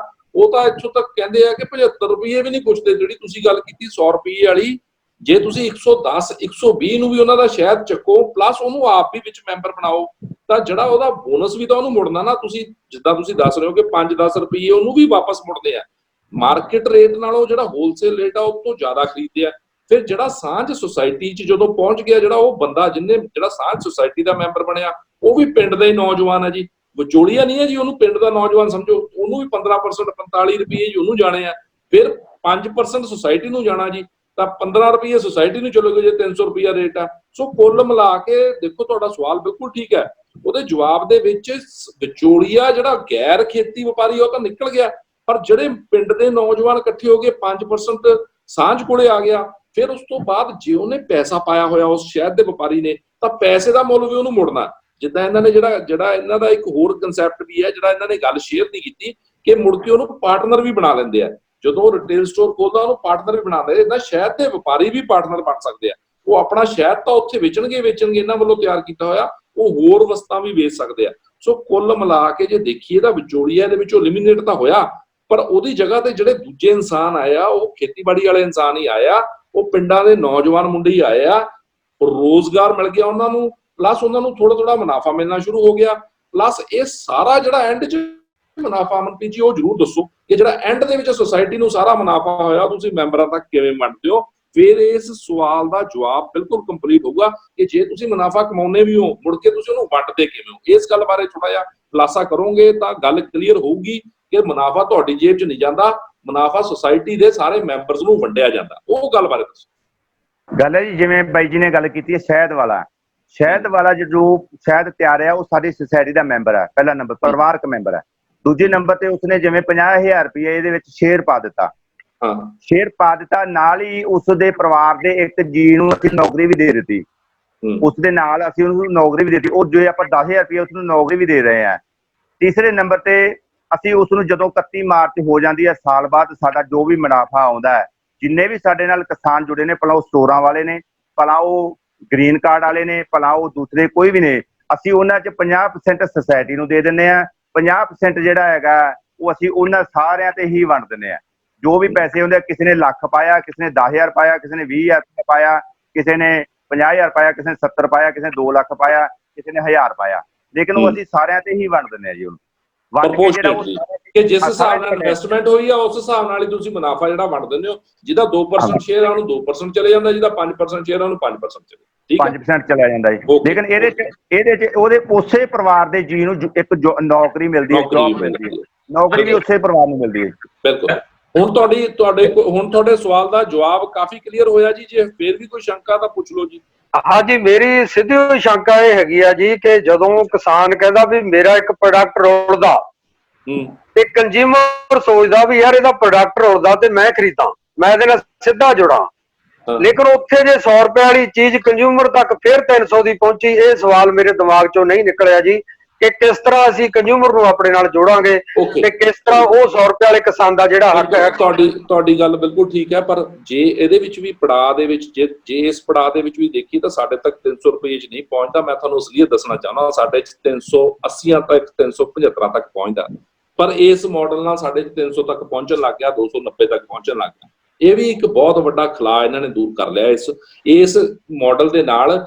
ਪਹਿਲਾਂ ਸਾਨੂੰ ਦੇਖੋ, ਅਸੀਂ ਸ਼ਹਿਰੀ ਖਪਤਕਾਰ ਆ, ਸਾਨੂੰ 400 ਤੋਂ ਘੱਟ ਸ਼ਾਇਦ ਨਹੀਂ ਮਿਲਦਾ। ਤੁਸੀਂ 300 ਦੀ ਗੱਲ ਕੀਤੀ ਹੈ, ਸਾਨੂੰ 400 ਤੋਂ ਘੱਟ ਨਹੀਂ ਮਿਲਦਾ, ਪਰ ਜੇ ਅਸੀਂ ਸਿੱਧਾ ਹੀ ਕੰਜ਼ਿਊਮਰ ਕਿਸੇ ਤਰੀਕੇ ਨਾਲ ਬੀਕੀਪਰ ਤੋਂ ਲਈਏ ਤਾਂ ਉੱਥੇ ਸਾਨੂੰ ਜਿੱਦਾਂ ਭੁਪਿੰਦਰ ਜੀ, ਜਿੱਦਾਂ ਹੋਰ ਸ਼ਹਿਰ ਦੇ ਜਿੰਨੇ ਵੀ ਵਪਾਰੀ ਆ ਸਾਰੇ ਤਕਰੀਬਨ ਸਾਡੇ ਨਾਲ ਇਨ ਟੱਚ ਹੈ, ਜੇ ਅਸੀਂ ਇਹਨਾਂ ਤੋਂ ਸਿੱਧੇ ਤੌਰ ਤੇ ਲਈਏ ਭਾਈਚਾਰੇ 'ਚ ਤਾਂ ਵੀ ਸਾਨੂੰ 350 ਲੈਸ ਕਰਕੇ ਮਿਲਦਾ। ਪਰ ਜਦੋਂ ਇਹ ਰਿਟੇਲ ਰੇਟ ਵੇਚਦੇ ਆ, ਭੁਪਿੰਦਰ ਜੀ ਜੇ ਤੁਸੀਂ ਮੇਰੀ ਗੱਲ ਸੁਣ ਰਹੇ ਹੋ ਤਾਂ ਕਾਈਂਡਲੀ ਇਸ ਗੱਲ ਦੇ ਵਿੱਚ ਥੋੜਾ ਜਿਹਾ ਸ਼ੇਅਰ ਕਰਿਓ ਕਿ ਤੁਹਾਡਾ ਰਿਟੇਲ ਰੇਟ ਕੀ ਹੈ, ਤੁਸੀਂ MRP ਕਿੰਨਾ ਦੇ ਰਹੇ ਹੋ। ਮੈਂ ਇੱਥੋਂ ਤੱਕ ਵੀ ਦੇਖਿਆ ਜੀ, ਕਿਉਂਕਿ ਉੱਥੇ ਸਾਡਾ ਜ਼ੋਰ ਲੱਗਿਆ ਹੋਇਆ ਕਿਸੇ ਤਰੀਕੇ ਨਾਲ MRP ਵਧਾਇਆ ਜਾਵੇ। ਉਹਦਾ ਰੀਜ਼ਨ ਹੈ ਜੀ ਕਿਉਂਕਿ ਪੈਕੇਜਿੰਗ ਕਾਸਟ ਉੱਥੇ ਬਹੁਤ ਵੱਧ ਜਾਂਦੀ ਹੈ। ਜਿੱਦਾਂ ਮੋਲਕ ਹਨੀ ਹੈ, ਮੋਲਕ ਬ੍ਰਾਂਡ ਆ, ਉਹਦੇ ਵਿੱਚ ਪੈਕੇਜਿੰਗ ਕਾਸਟ ਬਹੁਤ ਵਧੀ ਹੋਈ ਆ। ਜਦੋਂ ਪੈਕੇਜਿੰਗ ਕਾਸਟ ਵੱਧਦੀ ਹੈ, ਡਿਸਟ੍ਰੀਬਿਊਸ਼ਨ ਸਿਸਟਮ ਅਡਾਪਟ ਹੁੰਦਾ ਤਾਂ ਡੈਫੀਨੇਟਲੀ ਉਹ ਡਿਸਟ੍ਰੀਬਿਊਸ਼ਨ ਸਿਸਟਮ ਦੇ ਵਿੱਚ ਕਿਸੇ ਨਾ ਕਿਸੇ ਤਰੀਕੇ ਨਾਲ ਬਹੁਤ ਮੈਂਬਰਸ ਕੜੀ ਦੇ ਵਿੱਚ ਜੁੜ ਜਾਂਦੇ ਆ ਤੇ ਉਹਨਾਂ ਨੇ ਹਰੇਕ ਨੇ ਆਪਣਾ ਥੋੜਾ ਥੋੜਾ ਪ੍ਰੋਫਿਟ ਲੈਣਾ ਹੈ। ਬਿਜ਼ਨਸ ਮਾਡਲ ਹੈ ਜੀ। ਸੋ ਬਿਜ਼ਨਸ ਮਾਡਲ ਦੇ ਵਿੱਚ ਸਾਰਿਆਂ ਨੇ ਆਪਣਾ, ਹਰੇਕ ਜ਼ਿਮੀਂਦਾਰ ਹਰੇਕ ਖਪਤਕਾਰ ਤੱਕ ਨਹੀਂ ਪਹੁੰਚਦਾ। ਵੰਡ ਪ੍ਰਣਾਲੀ ਤਾਂ ਅਪਣਾਉਣੀ ਹੀ ਪੈਣੀ ਹੈ। ਵੰਡ ਪ੍ਰਣਾਲੀ ਨੂੰ ਅਸੀਂ ਇਗਨੋਰ ਨਹੀਂ ਕਰ ਸਕਦੇ। ਡੈਫੀਨੇਟਲੀ 500 ਰੁਪਈਆ 600 ਰੁਪਈਆ ਵੀ, 500 ਰੁਪਈਏ ਤੋਂ ਲੈ ਕੇ 600 ਰੁਪਈਏ ਤੱਕ ਦਾ ਵੀ ਜਿਹੜਾ ਰਿਟੇਲ ਰੇਟ ਹੈਗਾ, ਈਵਨ 1000 ਰੁਪਏ ਕਿਲੋ ਵਾਲਾ ਸ਼ਾਇਦ ਵੀ ਹੈਗਾ, ਬਟ ਉਹਦੀ ਕੁਆਲਿਟੀ ਤੇ ਉਹਦੀ ਜਿਹੜੀ ਜਿੱਦਾਂ ਕਹਿ ਲਓ ਕਿ ਉਹ ਮਲਟੀ ਫਲੋਰਾ ਜਾਂ ਪਹਾੜ ਦਾ ਸ਼ਹਿਦ ਹੈ ਜਾਂ ਕਿਸੇ ਸਪੈਸੀਫਿਕ ਕ੍ਰੌਪ ਦਾ ਸ਼ਹਿਦ ਹੈ, ਸੋ ਉਹਦਾ ਰੇਟ ਵੀ ਜ਼ਿਆਦਾ, ਉਹ ਪ੍ਰੀਮੀਅਮ ਰੇਟ ਹੈ, ਪਲੱਸ ਉਹਦੀ ਪੈਕਿੰਗ ਕਾਸਟ ਵੀ ਬਹੁਤ ਜ਼ਿਆਦਾ ਹਿਊਜ ਹੈ। ਉਹ ਇੱਕ ਉਸ ਤਰ੍ਹਾਂ ਦੇ ਸੈਗਮੈਂਟ ਨੂੰ ਪਰੋਸਿਆ ਜਾਂਦਾ ਜਿਹੜਾ ਸੈਗਮੈਂਟ ਉਹ ਜ਼ਿਆਦਾ ਪੈਸੇ ਪੇ ਕਰ ਸਕਦਾ ਕਿਉਂਕਿ ਉਹਦੀ ਮਿਕਦਾਰ ਘੱਟ ਹੈ। ਦੇਖੋ ਜਿਹੜਾ ਤੁਹਾਡਾ ਸਵਾਲ ਹੈ ਨਾ ਜੀ, ਇਹਦੇ ਵਿੱਚ ਗੁੰਝਲ ਹੈ। ਵੋਲਿਊਮ ਵੈਲਿਊ ਰਿਲੇਸ਼ਨਸ਼ਿਪ ਵੀ ਦੇਖਣਾ ਪੈਂਦਾ ਕਿਉਂਕਿ ਇਹਨਾਂ ਦੀ ਮਿਕਦਾਰ ਘੱਟ ਹੈ, ਫਿਰ ਵੀ ਮਿਕਦਾਰ ਦੇ ਹਿਸਾਬ ਨਾਲ ਜੇ 300 ਕਿਲੋ ਸ਼ਹਿਦ ਵੇਚਦੇ ਤਾਂ ਬਹੁਤ ਵੱਡਾ ਇਹਨਾਂ ਦਾ ਉਪਰਾਲਾ ਹੈ। ਜੇ ਮਿਕਦਾਰ ਦੇ, ਕਿਉਂਕਿ ਇਹਨਾਂ ਦੀ ਮਿਕਦਾਰ ਘੱਟ ਹੈ, ਜਿਨ੍ਹਾਂ ਦੀ ਮਿਕਦਾਰ ਜ਼ਿਆਦਾ ਹੁੰਦੀ ਹੈ ਉਹ ਜਿੱਦਾਂ ਮੋਲਕ ਦੀ ਮਿਕਦਾਰ ਜ਼ਿਆਦਾ ਹੈ ਤਾਂ ਡੈਫੀਨੇਟਲੀ ਮੋਲਕ ਕਿਸੇ ਸ਼ਹਿਦ ਦੇ ਵਿੱਚ ਆਪਣਾ ਰਿਟੇਲ ਰੇਟ ਜਿਹੜਾ ਉਹ ਘਟਾ ਲੈਂਦਾ, ਪਰ ਜਿੱਥੇ ਉਹਨਾਂ ਦੇ ਕੋਲੇ ਕਿਸੇ ਸ਼ਹਿਦ ਦੀ ਮਿਕਦਾਰ ਘੱਟ ਹੈ ਉੱਥੇ ਉਹ ਆਪਣਾ ਰੇਟ ਵਧਾ ਲੈਂਦੇ ਆ ਕਿਉਂਕਿ ਮੈਂ ਪਹਿਲਾਂ ਗੱਲ ਕੀਤੀ ਸੀ ਡਿਮਾਂਡ ਡਰਿਵਨ ਆ ਸਾਰਾ ਕੁਝ। ਸੋ ਇਸ ਚੀਜ਼ ਨੂੰ ਮੱਦੇਨਜ਼ਰ ਰੱਖਦੇ ਹੋਏ ਅਸੀਂ ਡਿਲੀਟ ਨਹੀਂ ਕਰ ਸਕਦੇ ਡਿਸਟ੍ਰੀਬਿਊਸ਼ਨ ਸਿਸਟਮ, ਕਿਉਂਕਿ ਡਿਸਟ੍ਰੀਬਿਊਸ਼ਨ ਸਿਸਟਮ ਜਿਹੜੀ ਵੰਡ ਪ੍ਰਣਾਲੀ ਹੈ ਉਹ ਇੱਕ ਪਹਿਲੂ ਹੈ, ਇੱਕ ਸਿਧਾਂਤਕ ਪਹਿਲੂ ਹੈ ਕਿ ਇੰਨੇ ਸਾਰੇ ਖਪਤਕਾਰਾਂ ਤੱਕ, ਸਾਰੇ ਪੰਜਾਬ ਤੱਕ ਪੜਨਾ ਉਹ ਅਸੀਂ ਨਹੀਂ ਕਰ ਸਕਦੇ, ਪਰ ਅਸੀਂ 5 ਜਾਂ 10% ਆਪਣੀ ਜਿਣਸ ਨੂੰ ਉਤਪਾਦ ਦੇ ਵਿੱਚ ਤਿਆਰ ਕਰਕੇ ਖਪਤਕਾਰਾਂ ਤੱਕ ਸਿੱਧੇ ਟਿਕਾ ਸਕਦੇ ਹਾਂ। 5 ਜਾਂ 10% ਅਸੀਂ 100% ਨਹੀਂ ਕਰ ਸਕਦੇ। ਦੇਖੋ ਇਸ ਗੱਲ ਨੂੰ ਸਾਨੂੰ ਸਮਝਣਾ ਪਊਗਾ, ਇਹ ਕਨਸੈਪਚੁਅਲ ਗੱਲ ਹੈ। ਪਰ ਜੇ 5 ਜਾਂ 10% ਵੀ ਅਸੀਂ ਮੋੜਾ ਦੇ ਦਈਏ ਜਾਂ ਜਿਨ੍ਹਾਂ ਦੀ ਮਿਕਦਾਰ ਬਹੁਤ ਥੋੜੀ ਆ ਉਹ 20% ਤੱਕ ਵੀ ਮੋੜਾ ਦੇ ਦੇਣ, ਮੈਨੂੰ ਲੱਗਦਾ ਕਿ ਇਹ ਬਹੁਤ ਵੱਡਾ ਫਲਿਪ ਹੋਊਗਾ, ਬਹੁਤ ਵੱਡਾ ਫਲਿਪ। ਆਪ ਫੈਸ਼ਨ ਦੇ ਨਾਮ ਤੇ ਆਈਡੀ ਹੈ ਜੀ। ਅਮਨਪ੍ਰੀਤ ਜੀ ਤੁਸੀਂ ਇੱਧਰ ਹੀ ਧਿਆਨ ਰੱਖੋ, ਤੁਹਾਡੀ ਦੇ ਵਿੱਚ ਆਵਾਜ਼ ਆਉਂਦੀ ਹੈ ਨਾ, ਉਹ ਅਸਲ ਗੱਲਬਾਤ ਨਹੀਂ ਇੱਧਰ ਹੀ ਹੈ, ਇੱਧਰ ਧਿਆਨ ਇੱਧਰ ਹੀ। ਹਾਂ, ਹੋਰ ਕੋਈ ਸਵਾਲ ਆ ਤਾਂ ਪੁੱਛੋ ਜੀ। ਹਾਂਜੀ, ਫੈਸ਼ਨ ਦੇ ਨਾਮ ਤੇ ਆਈਡੀ ਹੈ ਜੀ, ਉਹਨਾਂ ਤੁਸੀਂ ਨਾਮ ਲਿਆ ਸੀ, ਆਪਣਾ ਨਾਮ ਨਹੀਂ ਐਡ ਕੀਤਾ ਹੋਇਆ। ਹਾਂਜੀ ਭੁਪਿੰਦਰ ਸਿੰਘ ਬੋਲ ਰਿਹਾ ਸਰ, ਫਰੈਸ਼ ਹਨੀ ਫਾਰਮ ਪਟਿਆਲਾ ਤੋਂ। ਅਮੋਲਕ ਬ੍ਰਾਂਡ ਹੈ ਜੀ ਸਾਡਾ। ਪਹਿਲਾਂ ਤਾਂ ਸਾਰੇ ਸਰੋਤਿਆਂ ਨੂੰ ਔਰ ਸਾਰੇ ਪਾਰਟਿਸਪੈਂਟਸ ਨੂੰ ਮੇਰੇ ਵੱਲੋਂ ਪਿਆਰ ਭਰੀ ਸਤਿ ਸ਼੍ਰੀ ਅਕਾਲ। ਜਿਵੇਂ ਸਮਰਾ ਸਾਹਿਬ ਦਾ ਸਵਾਲ ਸੀਗਾ, ਬਹੁਤ ਜਾਇਜ਼ ਸਵਾਲ ਹੈ ਉਹਨਾਂ ਨੇ ਕੀਤਾ। ਇੱਕ ਕੰਜ਼ਿਊਮਰ ਦਾ ਰਾਈਟ ਬਣਦਾ ਹੈ ਕਿ ਉਹਨੂੰ ਸਸਤੀ ਚੀਜ਼ ਮਿਲੇ, ਲੇਕਿਨ ਇੱਕ ਗੈਪ ਹੋਣ ਦਾ ਇੱਕ ਮੇਜਰ ਕਾਰਨ ਹੈ ਕਿ ਪਿਛਲੇ ਸਾਲਾਂ ਦੌਰਾਨ ਇੱਕ ਸਿਰਪ ਦੇ ਨਾਂ ਤੇ ਇੱਕ ਵੈਰਾਈਟੀ ਆਉਂਦੀ ਹੈ ਜਿਹੜੀ ਕਿ ਮਠਿਆਈਆਂ ਵਾਲੇ ਵਰਤਦੇ ਸੀਗੇ ਔਰ ਉਹ ਚੀਜ਼ ਮਿਲਾਵਟ ਹੋਣ ਲੱਗੀ ਸ਼ਹਿਦ ਦੇ ਵਿੱਚ। ਇਹਦੇ ਵਿੱਚ ਇਸ ਟਾਈਮ ਵੀ ਜੇ ਕਹੀਏ ਇੱਕ 150-200 ਰੁਪਏ ਤੋਂ ਘੱਟ ਸ਼ਹਿਦ ਦੀ ਕੀਮਤ ਜਿਹੜੀ ਆ ਦੇਣੀ ਵਾਜਬ ਨਹੀਂ ਹੈਗੀ ਕਿਸੇ ਵੀ ਕਿਸਾਨ ਨੂੰ ਜਾਂ ਕਿਸੇ ਮਧੂਮੱਖੀ ਪਾਲਕ ਨੂੰ, ਕਿਉਂਕਿ ਉਹਦੀ ਕਾਸਟ ਹੀ 150 ਰੁਪਏ ਆ ਜਾਂਦੀ ਹੈ। ਜਿਹੜਾ ਲਿਕੁਇਡ ਸ਼ਹਿਦ ਹੈ ਉਹ 150 ਤੋਂ ਘੱਟ ਉਹਨੂੰ ਵਾਰਾ ਖਾ ਨਹੀਂ ਸਕਦਾ, ਉਹ ਵੀ ਹੋਲਸੇਲ ਦੇ ਵਿੱਚ। ਮੇਰੇ ਪਿਆਰੇ ਦੋਸਤ, ਇਹਦੇ ਵਿੱਚ ਬੜੀਆਂ ਸਾਰੀਆਂ ਕੀਮਤਾਂ ਆ ਜਾਂਦੀਆਂ। ਜਦੋਂ ਸ਼ਹਿਦ ਕੱਢਿਆ ਜਾਂਦਾ ਉਸ ਤੋਂ ਬਾਅਦ ਉਹਨੂੰ ਟਰਾਂਸਪੋਰਟ ਪੈਂਦੀ ਆ ਫੈਕਟਰੀ ਜਿੱਥੇ ਵੀ ਫਿਲਟਰ ਹੋਣਾ ਉੱਥੋਂ ਤੱਕ ਆਉਣਾ, ਉਸ ਤੋਂ ਬਾਅਦ ਉਹਦੀ ਵੇਸਟੇਜ ਹੋਣੀ ਹੈ। ਉਹਦੇ ਤੇ 1 ਸਾਲ ਦਾ ਕਹਿ ਲਓ ਕਿ 8-9 ਮਹੀਨੇ ਦਾ ਬੈਂਕ ਦਾ ਵਿਆਜ ਵੀ ਪੈਣਾ ਹੈ। ਇਸ ਤਰ੍ਹਾਂ ਕਾਸਟ ਵਧਣ ਦੇ ਕਈ ਕਾਰਨ ਹੈ।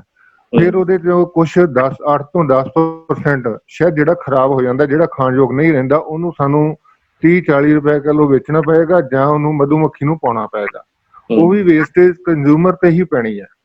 ਮਤਲਬ ਕੁਛ ਗੱਲਾਂ ਜਿਹੜੀਆਂ ਸਰਦਾਰ ਅਮਨਪ੍ਰੀਤ ਸਿੰਘ ਜੀ ਤੁਹਾਨੂੰ ਕਲੀਅਰ ਨਹੀਂ ਕਰ ਸਕੇ, ਕਿਉਂਕਿ ਜਦੋਂ ਇੱਕ ਸਾਡਾ ਕਰੀਬ 25 ਸਾਲ ਤੋਂ ਅਸੀਂ ਇਸ ਲਾਈਨ 'ਚ ਆ, ਪ੍ਰੋਡਕਸ਼ਨ ਲਾਈਨ 'ਚ। ਸਾਡਾ ਮੇਨ ਮਧੂਮੱਖੀ ਪਾਲਣ ਦਾ ਕੰਮ ਸੀ। ਮੈਂ ਮੈਡੀਕਲ ਲਾਈਨ ਤੋਂ ਆ ਔਰ ਜਦੋਂ ਉਸ ਦੇ ਵਿੱਚ ਸਾਨੂੰ ਪ੍ਰੋਬਲਮ ਆਈਆਂ ਗਈਆਂ ਉਹਨਾਂ ਦੇ ਹੱਲ ਕਰਦੇ ਗਏ, ਜਿਹਦੇ 'ਚ PAU ਦਾ ਬੜਾ ਯੋਗਦਾਨ ਹੈ।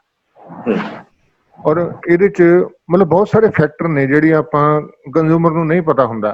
ਹੁਣ ਮਧੂਮੱਖੀ ਪਾਲਕ ਨੂੰ ਰੇਟ ਨਾ ਮਿਲਣ ਦਾ ਕਾਰਨ ਐਕਸਪੋਰਟ ਮਾਰਕੀਟ ਦਾ ਟੁੱਟਣਾ ਹੈ। ਉਹਦੇ 'ਚ ਜਦੋਂ ਸਿਰਪ ਗਿਆ, ਸਿਰਪ ਕਰਕੇ ਉਹਨਾਂ ਦੇ ਬਾਇਰਸ ਨੇ ਰੇਟ ਘਟਾਤੇ। ਹੁਣ ਮਧੂਮੱਖੀ ਪਾਲਕ ਮਜਬੂਰੀ ਨੂੰ ਵੇਚਦਾ, ਉਹ ਖੁਸ਼ੀ ਨੂੰ ਨਹੀਂ ਵੇਚਦਾ, ਉਹ ਸੁੱਟ ਰਿਹਾ ਹੈ, ਵੇਚ ਨਹੀਂ ਰਿਹਾ ਉਹ। ਮੈਂ ਦੂਸਰੇ ਬੰਨੇ ਗੱਲ ਕਲੀਅਰ ਕਰਦਾ ਕਿ ਜੇ ਦੇਖੋ ਜਿੰਨੀ ਦੇਰ ਤੱਕ ਕਿਸੇ ਪ੍ਰੋਡਕਟ ਦਾ MRP ਵਾਜਬ ਨਹੀਂ ਹੈਗਾ ਉਹਦੀ ਮਾਰਕੀਟਿੰਗ ਨਹੀਂ ਹੋ ਸਕਦੀ। ਬਿਲਕੁਲ। ਤਕਰੀਬਨ ਜੇ ਕਿਸੇ ਚੀਜ਼ ਦੇ ਕੱਚੇ ਮਾਲ ਦੀ ਕੀਮਤ 100 ਰੁਪਏ ਵਾ ਤਾਂ ਉਹਦਾ MRP ਘੱਟੋ ਘੱਟ 300 ਰੁਪਏ ਹੋਏਗਾ ਤਾਂ ਹੀ ਉਹ ਮਾਰਕੀਟ 'ਚ ਵਿਕੇਗਾ। ਇਹ ਮਾਰਕੀਟ ਦਾ ਅਸੂਲ ਹੈ ਕਿਉਂਕਿ ਇਹਦੇ ਵਿੱਚ ਬਹੁਤ ਸਾਰੇ ਖਰਚੇ ਸ਼ਾਮਲ ਆ। ਜਿਹੜੇ ਪ੍ਰਮੋਸ਼ਨ ਦੇ ਖਰਚੇ ਹੁੰਦੇ ਆ, ਕੰਜ਼ਿਊਮਰ ਨੂੰ ਐਜੂਕੇਟ ਕਰਨ ਵਾਸਤੇ ਸਾਨੂੰ ਪ੍ਰਮੋਸ਼ਨਲ ਮਟੀਰੀਅਲ ਵੀ ਪ੍ਰਿੰਟ ਕਰਾਉਣਾ, ਵੰਡ ਪ੍ਰਣਾਲੀ ਦੇ ਖਰਚੇ ਹੁੰਦੇ ਆ, ਔਰ ਜਿਹੜੇ ਅਕਾਊਂਟ ਜਿਹੜੇ ਛੁਪੇ ਹੋਏ ਖਰਚੇ ਆ, ਜਿਵੇਂ ਤੁਹਾਡਾ ਅਮਰਪ੍ਰੀਤ ਸਿੰਘ ਹੋਣਾ ਨੇ ਕੋਈ ਅਕਾਊਂਟੈਂਟ ਵੀ ਰੱਖਿਆ ਹੋਏਗਾ 2-3 ਹਜ਼ਾਰ ਰੁਪਏ ਮਹੀਨੇ ਦਾ, ਉਹ ਵੀ ਲੈ ਰਿਹਾ ਹੋਏਗਾ। ਮਤਲਬ ਇਹ ਸਾਰੇ ਖਰਚੇ ਪੈਣੇ ਉਹਦੇ ਤੇ। ਔਰ ਇਹ ਚੇਨ ਸਿਸਟਮ ਦੇ ਵਿੱਚ ਮੇਨ ਜਿਹੜੀ ਕੰਸਰਨ ਹੈ ਤੁਹਾਡੀ ਇਹ ਹੋਣੀ ਚਾਹੀਦੀ ਹੈ ਕਿ ਸਾਨੂੰ ਕੁਆਲਿਟੀ ਪ੍ਰੋਡਕਟ ਮਿਲੇ। ਅਸੀਂ ਇੱਕ ਥੋੜਾ ਤੁਸੀਂ ਕੁਆਲਿਟੀ ਪ੍ਰੋਡਕਟ ਲੈ ਲੈਨੇ ਆ। ਮੈਂ ਮੁਬਾਰਕਬਾਦ ਦੇਣਾ ਸਾਂਝ ਸੁਸਾਇਟੀ ਪੰਜਾਬ ਨੂੰ ਕਿ ਇਹਨਾਂ ਨੇ ਜਿਹੜਾ ਉਪਰਾਲਾ ਕੀਤਾ ਇਹ ਬਹੁਤ ਵਧੀਆ ਹੈ। ਦੇਖੋ ਕੁਝ ਗੱਲਾਂ ਹੌਲੀ ਹੌਲੀ ਇਹਨਾਂ ਨੂੰ ਰੈਕਟੀਫਾਈ ਕਰਦੇ ਜਾਣਗੇ। ਦੂਜੇ ਨੰਬਰ ਤੇ ਜਿਵੇਂ ਇਹਨਾਂ ਨੇ ਦੱਸਿਆ ਕਿ 7 ਸਟੋਰ ਨੇ ਇਹਨਾਂ ਦੇ। ਭਾਈ ਸਾਹਿਬ ਤੁਸੀਂ 7 ਸਟੋਰ ਚਲਾਉਣੇ ਵੀ ਬਹੁਤ ਔਖੇ ਨੇ, ਉਹਨਾਂ ਦੇ ਟਰਾਂਸਪੋਰਟ ਦੇ ਖਰਚੇ ਹੀ ਇੰਨੇ ਪੈ ਜਾਣਗੇ, ਪ੍ਰੋਡਕਟ ਬੜਾ ਥੋੜਾ ਹੁੰਦਾ। ਅਸੀਂ ਕੰਪਨੀਆਂ ਫੇਲ ਹੁੰਦੀਆਂ ਦੇਖੀਆਂ ਨੇ, ਸ਼ੁਰੂ ਕਰ ਲੈਂਦੇ ਆ, ਲੇਕਿਨ ਇਹ ਲੱਗੇ ਹੋਏ ਆ, ਇੱਕ ਸਾਂਝ ਬਣਾ ਕੇ ਅੱਗੇ ਚੱਲ ਰਿਹਾ ਤਾਂ ਇਹ ਵਧਾਈ ਦੇ ਪਾਤਰ ਨੇ। ਹੋ ਸਕਦਾ 2-3 ਸਾਲ ਦੇ ਵਿੱਚ ਇਹਨਾਂ ਦਾ ਨਾਂ ਇੰਨਾ ਵੱਡਾ ਹੋ ਜਾਏ ਤੇ ਆਪਣੇ ਆਪ ਇਹਨਾਂ ਦੇ ਰੇਟ ਘਟਣੇ ਸ਼ੁਰੂ ਹੋ ਜਾਣਗੇ ਜਦੋਂ ਖਰਚੇ ਘਟਣ ਲੱਗੇ। ਬਿਲਕੁਲ। ਇੱਥੇ ਮੈਂ ਇੱਕ ਗੱਲ ਦੱਸਣਾ ਚਾਹੁੰਦਾ ਜੀ, ਅੱਜ 7 ਸਟੋਰ ਆ ਤਾਂ ਰੇਟ ਥੋੜੇ ਜ਼ਿਆਦਾ, ਪਰ ਜਿੱਦਣ 70 ਹੋ ਗਏ ਤਾਂ ਰੇਟ ਆਪਣੇ ਆਪ ਵੋਲਿਊਮ ਵੈਲਿਊ ਰਿਲੇਸ਼ਨਸ਼ਿਪ ਦੇ ਵਿੱਚ ਕਾਫੀ ਹੱਦ ਤੱਕ ਜਿਹੜਾ ਵਾ ਉਹ ਫਲਾਹ ਹੋ ਜਾਊਗਾ। ਰੇਟ ਘਟਣਗੇ, ਜਿਹੜਾ ਉਹਦਾ ਮੁਨਾਫਾ ਵਾ ਉਹ ਸਾਰੇ ਹਿੱਸੇਦਾਰਾਂ ਨੂੰ, ਜਿਹੜੇ ਇਹਨਾਂ ਦੇ ਮੈਂਬਰ ਆ ਉਹਨਾਂ ਦੇ ਸਾਰੇ ਹਿੱਸੇਦਾਰਾਂ ਨੂੰ ਪ੍ਰੋਪਰ ਵੰਡਿਆ ਜਾਊਗਾ। ਸੋ ਮੈਨੂੰ ਮੈਂ ਵੀ ਇਹ ਉਮੀਦ ਰੱਖਦਾ ਭੁਪਿੰਦਰ ਜੀ। ਥੋੜਾ ਡਾਕਟਰ ਸਾਹਿਬ ਮੈਂ ਦੱਸਣਾ ਚਾਹੁੰਦਾ ਸੀ ਵੀ ਜਿਹੜੇ ਸੁਸਾਇਟੀ ਦੇ ਸਾਡੇ ਮੈਂਬਰ ਬਣਦੇ ਨੇ ਉਹਨਾਂ ਨੂੰ ਅਸੀਂ ਇੱਕ ਡਾਕਟਰੀ ਕੈਂਪ ਵੀ ਲਾਉਣੇ ਆ। ਉਹਨਾਂ ਨੂੰ ਅਸੀਂ ਅੱਖਾਂ ਦੀ ਦਵਾਈ ਬਿਲਕੁਲ ਫ੍ਰੀ ਦਿੰਦੇ ਆ। ਜੋ ਮੈਂਬਰ ਸਾਡੇ ਤੋਂ ਸਮਾਨ ਖਰੀਦਦੇ ਉਹਨਾਂ ਨੂੰ ਅੱਖਾਂ ਦੀ ਦਵਾਈ ਫ੍ਰੀ ਦਿੰਦੇ ਆ ਅਸੀਂ।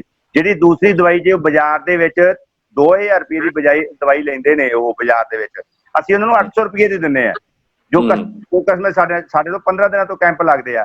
ਅਸੀਂ ਪੰਜਾਬ ਦੇ ਹਰ ਜ਼ਿਲ੍ਹੇ ਦੇ ਵਿੱਚ, ਜਿੱਥੇ ਸਾਡਾ ਇੱਕ ਜ਼ਿਲ੍ਹੇ ਦੇ ਵਿੱਚ ਸਟੋਰ ਹੋਊਗਾ ਵੱਡਾ, ਉੱਥੇ ਅਸੀਂ ਸਟੋਰ ਤੇ ਜਿਹੜੇ ਕੈਂਪ ਲੱਗਣਗੇ ਸਾਡੇ ਜਿੰਨੇ ਵੀ ਇੰਡਾਇਰੈਕਟ, ਮਤਲਬ ਤੁਸੀਂ ਇੰਡਾਇਰੈਕਟ ਬੈਨੀਫਿਟ ਵੀ ਦਿੰਦੇ ਹੋ ਉਹਨਾਂ ਨੂੰ, ਮੈਡੀਕਲ ਦੀ ਸੁਵਿਧਾ ਜਾਂ ਇੰਡਾਇਰੈਕਟ ਬੈਨੀਫਿਟ ਵੀ ਦਿੰਦੇ ਹੋ? ਹਾਂ, ਇਹ ਉਹ ਵੀ ਦਿੰਦੇ ਹਾਂਜੀ। ਆਪਣੇ ਕਾਫੀ ਵੀਰ ਇਹਨਾਂ ਦੇ ਸਵਾਲ ਨੇ, ਇਸ ਕਰਕੇ ਮੈਂ ਕਹੂੰਗਾ ਕਿ ਆਪਾਂ ਥੋੜਾ ਸਾਰਿਆਂ ਨੂੰ ਲੈਂਦੇ ਜਾਈਏ। ਤੇ ਮੈਂ ਦੱਸਦਾ ਕਿ ਜਗਦੇਵ ਸਿੰਘ ਜੀ ਜਿਨ੍ਹਾਂ ਨੇ ਕੱਲ ਗਾਈਆਂ ਦੀ ਗੱਲ ਕੀਤੀ ਸੀ, ਜਗਦੇਵ ਸਿੰਘ ਜੀ ਭੀੜ ਤੋਂ ਨੇ, ਤੇ ਸਾਰੇ ਜਿਹੜੇ ਵੀਰ ਤੇ ਜੁੜੇ ਹੋਏ ਨੇ ਸਾਡੇ ਨਾਲ, ਡਾਕਟਰ ਵਸਿਸ਼ਠ ਜੀ ਨੇ ਤੇ ਇਸ ਤਰ੍ਹਾਂ ਹੋਰ ਗੁਰਮੁਖ ਸਿੰਘ ਜੀ ਨੇ, ਸਾਰੇ ਵੀਰ ਪੰਜਾਬ ਦੇ ਦਰਦੀ ਨੇ ਜਿਹੜੇ ਚਾਹੁੰਦੇ ਨੇ ਕਿ ਕਿਸਾਨ ਦਾ ਜਿਹੜਾ ਪ੍ਰੋਡਕਟ ਤਿਆਰ ਹੋ ਕੇ ਮਾਰਕੀਟ ਚ ਆਵੇ। ਸੋਹਣੀ ਡਿਸਕਸ ਚੱਲ ਰਹੀ ਆ, ਅਸੀਂ ਸਾਰੇ ਰਲ ਕੇ, ਮੈਨੂੰ ਲੱਗਦਾ ਇੱਕ ਵਧੀਆ ਮਾਹੌਲ ਹੌਲੀ ਹੌਲੀ ਇੱਕ ਪਲੇਟਫਾਰਮ ਤੇ 100 ਸਾਰੇ ਵੀਰ ਆ ਜਿਹੜੇ ਇਕੱਠੇ ਹੋ ਰਹੇ ਆ ਤੇ ਇੱਕ ਸੋਹਣਾ ਪ੍ਰੋਗਰਾਮ ਆ ਜਿਹੜਾ ਜਲਦੀ ਇੱਕ ਪਲੇਟਫਾਰਮ ਤੇ ਇਸ ਨੂੰ ਡਿਸਕਸ ਕਰਕੇ ਵਧੀਆ ਤਰੀਕੇ ਦਾ ਇੱਕ ਮਾਡਲ ਤਿਆਰ ਕਰ ਲਾਂਗੇ ਸਾਰੀ ਡਿਸਕਸ ਵਿੱਚੋਂ ਕੱਢ ਕੇ। ਤੇ ਜਿਵੇਂ ਗੁਰਮੁਖ ਸਿੰਘ ਜੀ ਨੇ ਮੈਂ ਕਮੈਂਟ ਦੱਸਿਆ ਸੀਗਾ ਕਿ ਸਾਨੂੰ ਆਰਗੈਨਿਕ ਵਾਲੇ ਪਾਸੇ ਹੋਣਾ ਚਾਹੀਦਾ, ਤਾਂ ਅਸੀਂ ਜੁਲਾਈ ਦੇ ਵਿੱਚ ਵਿਜ਼ਿਟ ਕਰ ਰਹੇ ਹਾਂ। ਅਵਤਾਰ ਸਿੰਘ ਫਗਵਾੜਾ ਤਕਨੀਕ ਆ ਜਿਹੜੀ ਉਹਨਾਂ ਦੀ, ਉਹਦੇ ਨਾਲ ਤੁਹਾਨੂੰ ਜਲਦੀ, ਉਹ ਬਿਜੀ ਸੀਗੇ, ਅਗਲੇ ਹਫ਼ਤੇ ਸ਼ਾਇਦ ਉਹਨੂੰ ਬੇਨਤੀ ਕਰਾਂਗੇ ਵੀ ਆਉਣ ਇਹਦੇ ਤੇ ਉਹਨਾਂ ਦੀ ਤਕਨੀਕ ਆ ਉਹਦੇ ਨਾਲ ਝਾੜ ਵੀ ਨਹੀਂ ਘਟੂਗਾ ਸਾਡਾ ਤੇ ਆਰਗੈਨਿਕ ਵੀ ਹੋ ਜਾਊਗਾ। ਬਹੁਤ ਵਧੀਆ ਤਕਨੀਕ ਆ ਤੇ ਉਸ ਤਰ੍ਹਾਂ ਦੇ ਨਾਲ ਵੀ ਸਾਨੂੰ ਉਮੀਦ ਆ ਕਿ ਅਸੀਂ ਇਸ ਪਾਸੇ ਜਾਵਾਂਗੇ। ਸੋ ਮੈਂ ਦਿਲਬਾਗ ਕੰਗ ਜੀ ਨੂੰ ਅਨਮਿਊਟ ਕਰਨ ਦੀ ਕੋਸ਼ਿਸ਼ ਕਰ ਰਿਹਾ, ਅੱਗੇ ਵੀ ਕੀਤੀ ਸੀਗੀ, ਉਹ ਹੋ ਨਹੀਂ ਰਹੇਗੇ ਉਹਨਾਂ ਟਾਈਮ। ਹਾਂ ਦਿਲਬਾਗ ਕੰਗ ਜੀ।